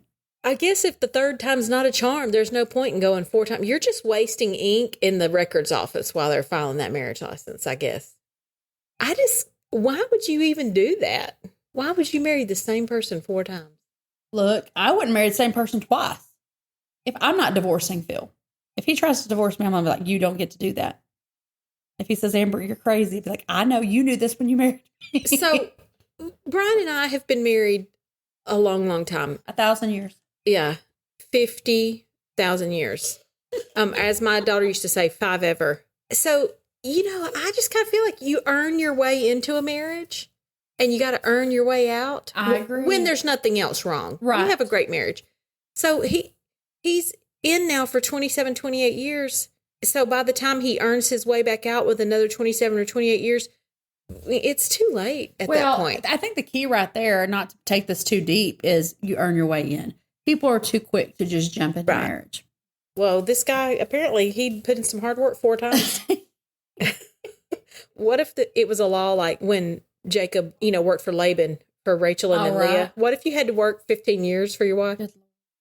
Okay, let me just tell you, I think it's funny that one comes from Kentucky, though. Because that means it happened enough that they're like, we're done.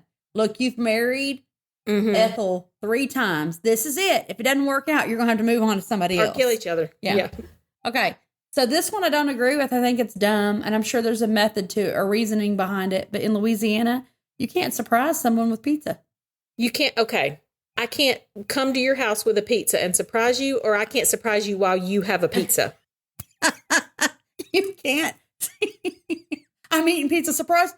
Oh, you're going to jail. No, you can't send someone a pizza as a surprise. Please send me all the pizza you want. I have a theory on this one. This had to have, do you remember making prank phone calls and ordering pizzas and have them sent to people's house you didn't like? No, I did not do that. This was long before you had to pay for pizza up front, you know, when they would just bring it to your house and pay. And well, so that's probably why then. Then you always thought you were giving yourself away if you called and ordered an extra large pizza with garlic and anchovies. And so you would say, no, don't order the extra large. They'll know it's a prank. You have to order a medium. No, we didn't. I guess we just weren't that smart. We just got on the radio on Friday nights and requested songs from one person to another and made everybody think that those people liked each other. We used to try to order pizzas for people that we didn't like, except I lived in a town that didn't have anything delivered, so it didn't matter. We did. There was a local, like, small paper, and we would run ads trying to sell each other's vehicles. I never lived in the country, but I did put my friend's name in the paper saying that he had 10 baby chickens he was trying to get rid of. And I'm telling you, their house phone, they had to take it off the hook. This is pre-cell phone. That is hilarious. People were like, you still got them chickens? I'll come get them. Okay. I probably shouldn't say this out loud. I'm going to say it on the thing. I was reading this article that came through social media. Somebody was saying that to get back at somebody they didn't like, it was like an ex-boyfriend or something like that. They went online and filled out one of those insurance surveys. Oh, no. Like trying to find insurance and put put this ex-boyfriend's information. Oh gosh. And- And then everybody and their mother's calling them. So he was getting like 30 agents calling him a day. We are doing a build on right now. And I was looking at what it would cost because we're putting new windows. Why don't we just replace all the windows at the same time? And I just searched it online. Girl, my phone has blown up. And it was happening during the election time. So I was getting, just a couple weeks ago, I was getting phone calls telling me I needed to vote for this candidate, or would they like to come and measure our windows? I'm like, worst thing ever. Okay. So maybe that should be against the law. It should be. Telemarketing should be against the law. I agree. Okay. In Missouri, I really am glad that I'm about to tell you this because I have a feeling that if you didn't know, you might try this. Okay. It's illegal to wrestle a bear if you're just on a walk out in the woods. What about a real hairy man? Either way, you probably shouldn't do it. Like if you're on a hike, you guys are on a hike, you're enjoying your life in Missouri, and all of a sudden there's a bear and you have this just inner itch to just run over and like chokehold it. Don't. You're not allowed to do that. So what if it comes after you? Are you just supposed to not fight? You can fight. You just can't wrestle. Well, I think you'd have to just like shank it or something. Can you WWE style it? That's not real. Give it the chair. You know, pile driver. What if it's wearing trunks, like wrestling trunks, boxing trunks? I think that goes back to you've had too much to drink. In New Hampshire, you're not allowed to take seaweed off the beach. This is hysterical. In New Jersey, it's illegal for you to wear a bulletproof vest while committing a crime. Like, who writes these things? Listen, we're going into the bank. Put on your bulletproof vest. I can't. It's against the law. Okay, we're going to rob the bank, but we're going to follow the law and make sure that we don't have... Yeah, that's so stupid. In North Carolina, you can't drink and play bingo. That's probably smart. Yeah. In Oklahoma, you're not allowed to trip a horse. And I don't understand this one. In South Dakota, you are not allowed to lie down and sleep in a cheese factory. I know you would think that was funny. I don't understand. Picture it. Okay, this is why I think probably Alaska has a lot of drunks running around. As a person in Alaska, it's illegal to get drunk in a bar and remain on the premises. Once you're drunk, you got to go. I know. You got get out of here. Overserved? Get out of here. So then what happens? Do you just walk around drunk? Because then you can't drive. You'd be a DUI. Okay, listen. Depending on what part of Alaska you live. Well, it's dark all the time, right? So I know. That's what I'm saying.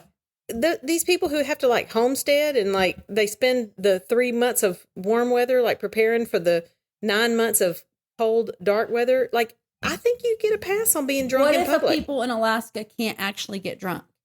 What if that's why the rule? They're like, look, you live in Alaska. You're in a part of the world that you're not even capable of getting drunk. You just drink to survive. Look, if I'm snowed into my house, how are you going to know if I'm live drunk? in an igloo. If you live in an igloo, you have a pass. If you live in an igloo, I want to come visit you. I don't want to be cold. I just want to visit for like a day.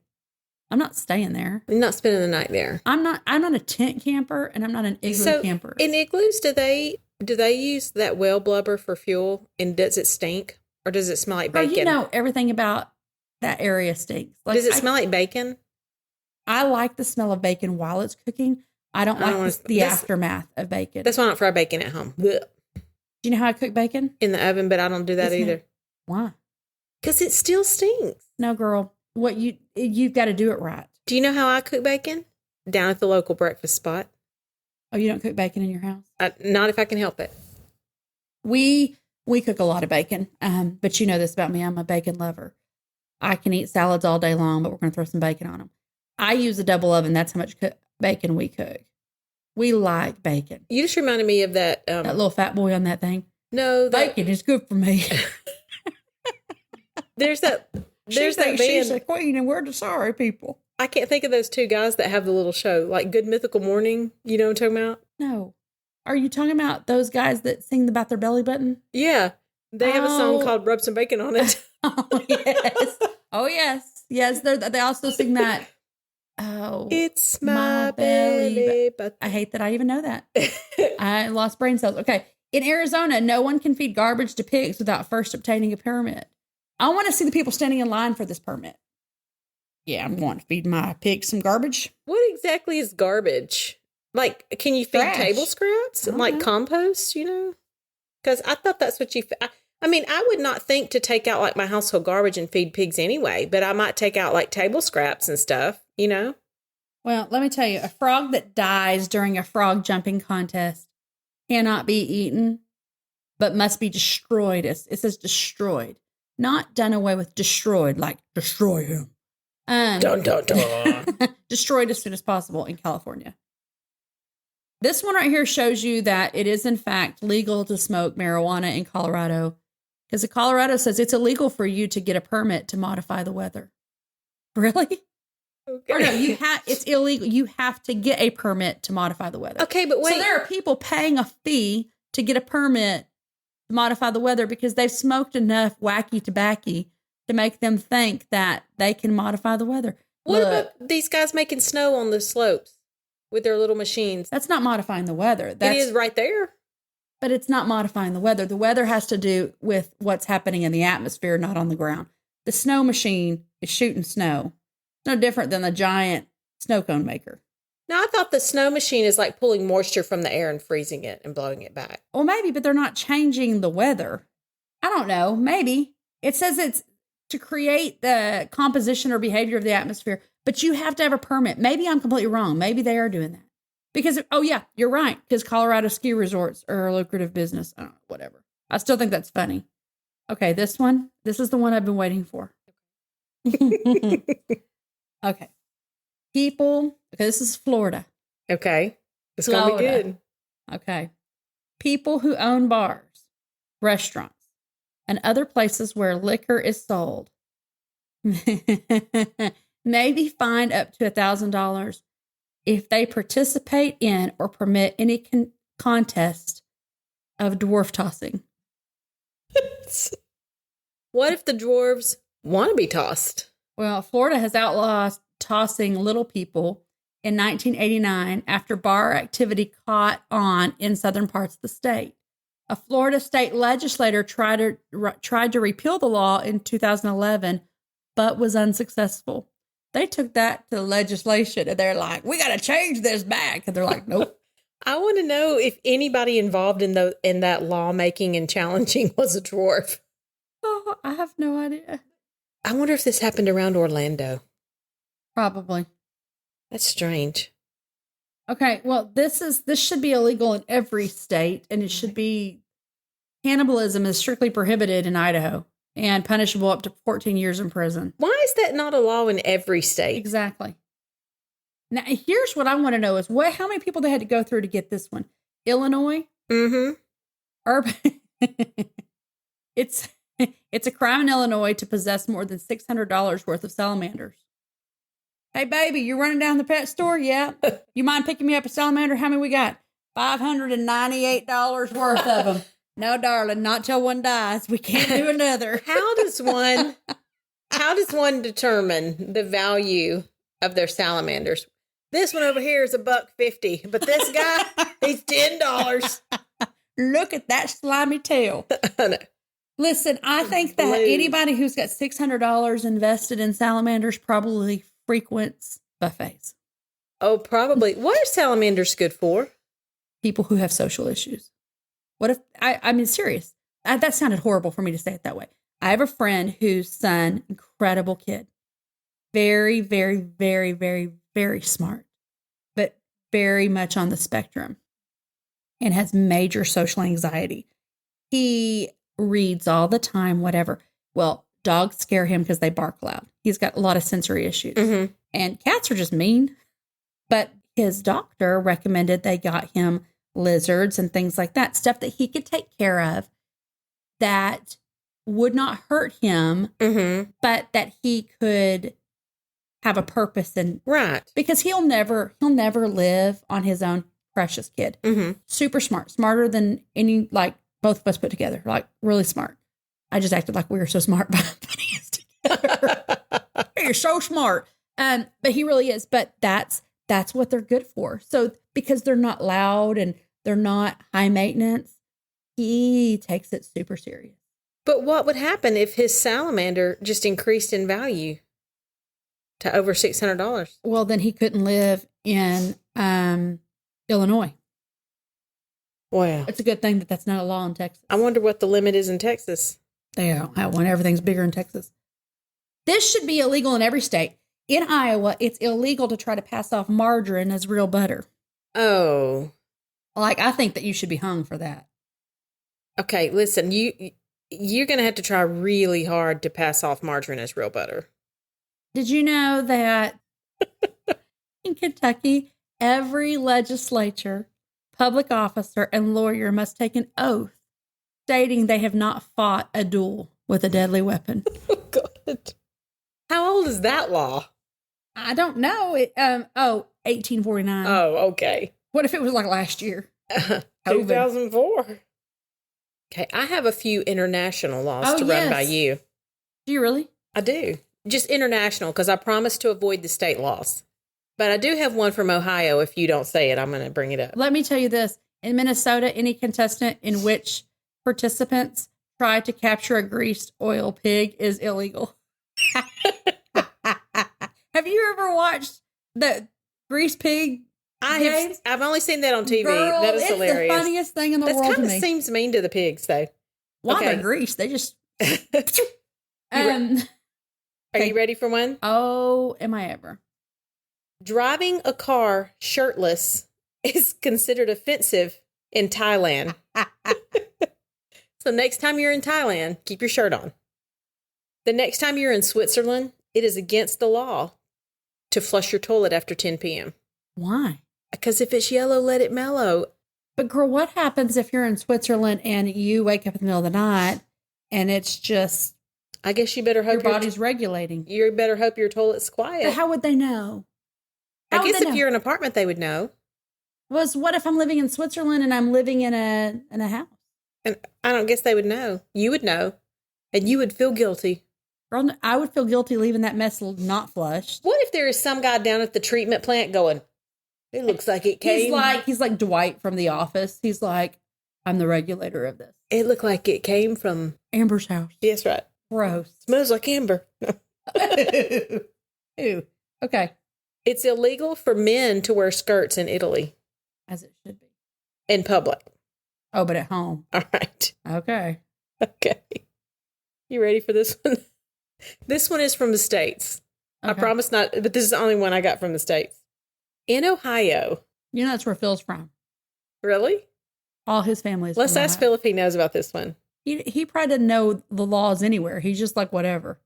In Ohio, there is a weird law that allows the police department to bite a dog if they think it would help the canine to calm down.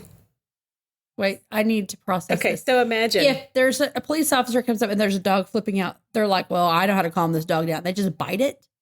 They're allowed to. Would you ever bite a dog? Okay, here's a picture of a man biting a dog, by the way. I want to know what had to happen for that law to be passed. I don't know. I don't know. In Australia, it is illegal to possess more than 50 kilograms of potatoes. Why? I don't know. How many is 50 kilograms? I don't know, but what if like you're having like barbecue and you need to make a potato salad for a lot of people? Like what if you own a restaurant called Baked Potatoes R Us? I mean, okay, this one's good. This you're going to need to remember this one because you might get in trouble. In Greece, it is considered disrespectful, an act of provocation, and there is a zero tolerance policy against mooning people.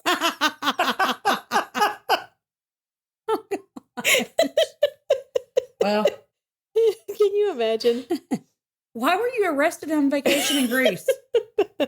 Well, there was this one guy. Okay, well, so basically, just so you know, there is approximately 2.2 pounds in every kilogram. So you're talking about 120, 140. I don't do math. I don't math. That's not a lot of potatoes. If you're having maybe they just don't do barbecues in Australia. Maybe it's because Australia, you know what? I bet because Australia doesn't probably grow potatoes. That's what I was about to say. Do they They're even grow imported. potatoes Like, there? you need to share. Quit taking all the imported potatoes. Well, I would think if you imported a whole lot of potatoes into a country that didn't otherwise grow potatoes, it probably needs to go through some sort of permitting or inspection. What a horrible job. What do you do? Well, I inspect potatoes at the border. You get off an airplane and they're like, did you bring any produce? 140 pounds of potatoes probably isn't a whole lot. Like, I feel like I could fit that in my car. I feel like we've got a challenge for you next week. We're doing it. I want you to go and see how many potatoes you could fit. Costco. Okay. Well, girl, think about like those that like there's a place here that we love to go in Tomball that is called Everbelly's. And it's like anything you can think of potato. They've got like crawfish etouffee potato. Right. They've got fajita beef and chicken and queso potato. That's really good. Mm-hmm. Those potatoes are like 5-pound potatoes. They're big potatoes. Yeah, like those big Texas bakers. Yes. That are like the size of a man's foot. That is not that much potatoes. Like for a barbecue, you cannot, not everybody gets potatoes then. I'm doing some math here. How many potatoes do you use in a potato salad? We'll see. A standard bag of potatoes is 10 5 pounds. 10 pounds or is it 5 I get pounds? 10-pound bags. Okay. Well, that's only 14 10-pound bags. You could easily put 14 bags of potatoes in your car. I use a 10-pound bag for like a large batch of potato salad. Potato salad. Yeah. So that's for like a dish that you would take to a barbecue. But if I was catering an event, so I bet you, if you're getting married in Australia and you're like, I want good barbecue for my wedding, you have to be filthy rich to have potato salad. Because you can't have that many potatoes. Okay, so there are fast food restaurants all over Australia, and they do serve French fries. But that's not considered. They don't get them in potato form. They are importing. You think so? Yeah. Man, I guess you can't get a fresh. They do have Costco's over there. I want to check. I need to know more about this. Okay. No. So you brought up the pigs. I love that. I'm not that invested. Well, I'm going to find out. Okay. Then you do the research and tell me. You brought up the pet pigs. In France, it is against the law to name your pet pig after any of the heads of state. How would anybody know? I don't know. What is going to happen if I, in America, name my pet pig Joe Biden? Or Nancy Pelosi. Or Nancy Piglosi. Nancy Piglosi. Oh, I feel like we have to do this now. Or Donald Trump. You know how they have those pigs that have like the hair on top of their head? Yes. Name it Donald Trump. We could name it Donald Trump. That is right. Hey, did you know California, it's illegal to have a nuclear bomb? Well, I'm glad. Yeah, I think it's probably a good thing. In Arizona, you're not allowed to spit on people. I'm also glad. Do you know that it's against the law to disturb a wedding or a funeral in Australia? The only reason you disturb them is they don't have enough potatoes. It's fined up to $10,000 or even 2 years in jail. Are you serious? I guess you don't. So what does disturbing mean? Like, if anyone would have anything to, against this, speak now or forever hold your peace. Like, is that considered disturbance? It doesn't say. It doesn't say, but it says you could also be banned from all other public events. Oh my gosh. Why aren't you going to the county fair? I can't. In India, soldiers are not allowed to do combat with knives except when fighting troops from Nagaland. Where? Nagaland? Nagaland. Is that where they found all the Oompa Loompas? Maybe. I think so. Okay, here's a kind of a gross rule. Are you ready for this? Yes. I want to see your face. You're already making a bad face. I'm worried. This weird law from France states that male swimmers are mandatorily required to wear fitted swimsuits. Loose trunks or board shorts are not allowed. So they're required to wear Speedos. And that's in France? Of course. Nothing like a man with bad teeth and a Speedo. I guess to keep me away from that country. Like boxer brief type things. Bad teeth and a Speedo. And talks with the swollen tongue. Okay, here's another rule from Thailand, the country where you can't drive without a shirt on. It is illegal to leave your house without underwear. I think it should be a rule. I think it should be. Did you know in Hawaii it's illegal to place a coin in your ear? Why would you put a coin in your ear? Well, I don't know, but don't do it if you're going to do it in Hawaii. Oh, my goodness. In Indiana, it's illegal to ride a horse faster than 10 miles per hour. Do horses go faster than 10 miles an hour? I want one if it does. I don't know that I want to ride a horse going 10 miles an hour. But when you're on one and it's going really fast, not that I ride horses very often because I don't remember the last time I rode a horse. I do. It's been a minute, but people try to get me on. Believe it or not, people are always trying to get me on horses, and I'm like, why? Mind your business, Amber. You're on staff at a cowboy church. Well, but they need to stay in their lane. I don't need to be getting on a horse. I'm not scared of horses. I don't mind. I just feel like the people that are trying to prompt me to get on a horses because they want that horse to like buck me off. Let's watch her break her back. I need you to check if it is illegal in the state of Texas to ride a horse wearing Adidas. It probably is, because it is illegal in Sri Lanka to take selfies in front of a statue of Buddha. Yes. I did know that. And you know why it's illegal? Because your back is at Buddha. Oh. I'm like, Buddha's dead. Buddha's not even real. You also aren't allowed to have tattoos visible. Where? In Sri Lanka? Well, what am I going to do? Do you know it's against the law in Madagascar for pregnant women to wear hats? Why? Doesn't say. But listen, in America, if you're pregnant, you can wear whatever you want on your head. We allow it. Yes. In North Carolina, it's against the law to sing off key. Lord, that needs to be against the law everywhere. Oh, my goodness. Actually, no, because I'm not a good singer, but I sing all the time. Oh, in Nevada, it's against the law for a man wearing a mustache to kiss a woman. Oh, God. Okay, in Nebraska, you can't get married if you have a venereal disease. Well, thank God. Sorry. What if both of you do? It cancels out. Okay, so I just think these are funny. Like, these are hilarious. Here's the thing. This is the thing to think about. All of these laws, all of these rules were put in place because somebody abused them. Why are laws put in place? Because there has been an abuse of power or an abuse of the situation. Of privilege, yeah. Which means every single one of these were because there was excess of it. And they were like, we're done. No more. This reminds me of warning tags on things. Yes. Well, okay. So like the bear wrestling in Missouri, there was a lot of people wrestling bears, and they finally that was a thing. That was a thing, and it's like, have you ever looked at that little warning label on your hairdryer where it shows you not to use the hairdryer in the bathtub? Somebody did it. Who's doing that? Somebody who was running out of time, I guess. I mean, you can't wash and dry your hair at the same time. I know. Did you know in Ohio it's illegal to sell dyed chickens? Dyed chickens? Yeah, like the little chickens you get at Easter. And they, like, every Tractor Supply always has them around Easter time. And they, little baby chickens, and they're dyed pink and blue. Well, and good. That purple. ought to be against the law, because that's dumb. Because then you're just going to, because then we're going to all see on next door, is anybody missing a pink chicken? It's over here in my yard. Did you know that in Quitman, Georgia, it's against the law for chickens to cross the road?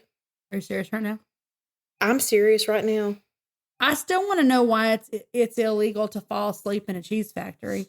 That one doesn't make sense to me. Listen, I would fall asleep in a cheese factory because I would feel so at peace there. Have you've been in, well, we've been multiple times to Houston Dairy Maids. Uh-huh. It does not smell good in there. It's cheese. I love cheese. Large amounts of cheese do not smell good, especially multiple kinds of cheese. Well, they're moldy. Yeah. Like, that doesn't smell good. What if it was the break room over on the side with ventilation? I wouldn't be sleeping. I would just be eating the cheese, living my best life. But if you worked there, do you think you would kind of become immune to the smell? Like people that work at chocolate factories? Right. I always think that people that work at chocolate factories have to be bigger and all outside, and they usually aren't. They're like, I don't even crave it. I'm like, I would bathe in it. So when we first moved to Texas, I went to work at a little bakery just to kind of have something to do and get me out of the house while my kids were at school.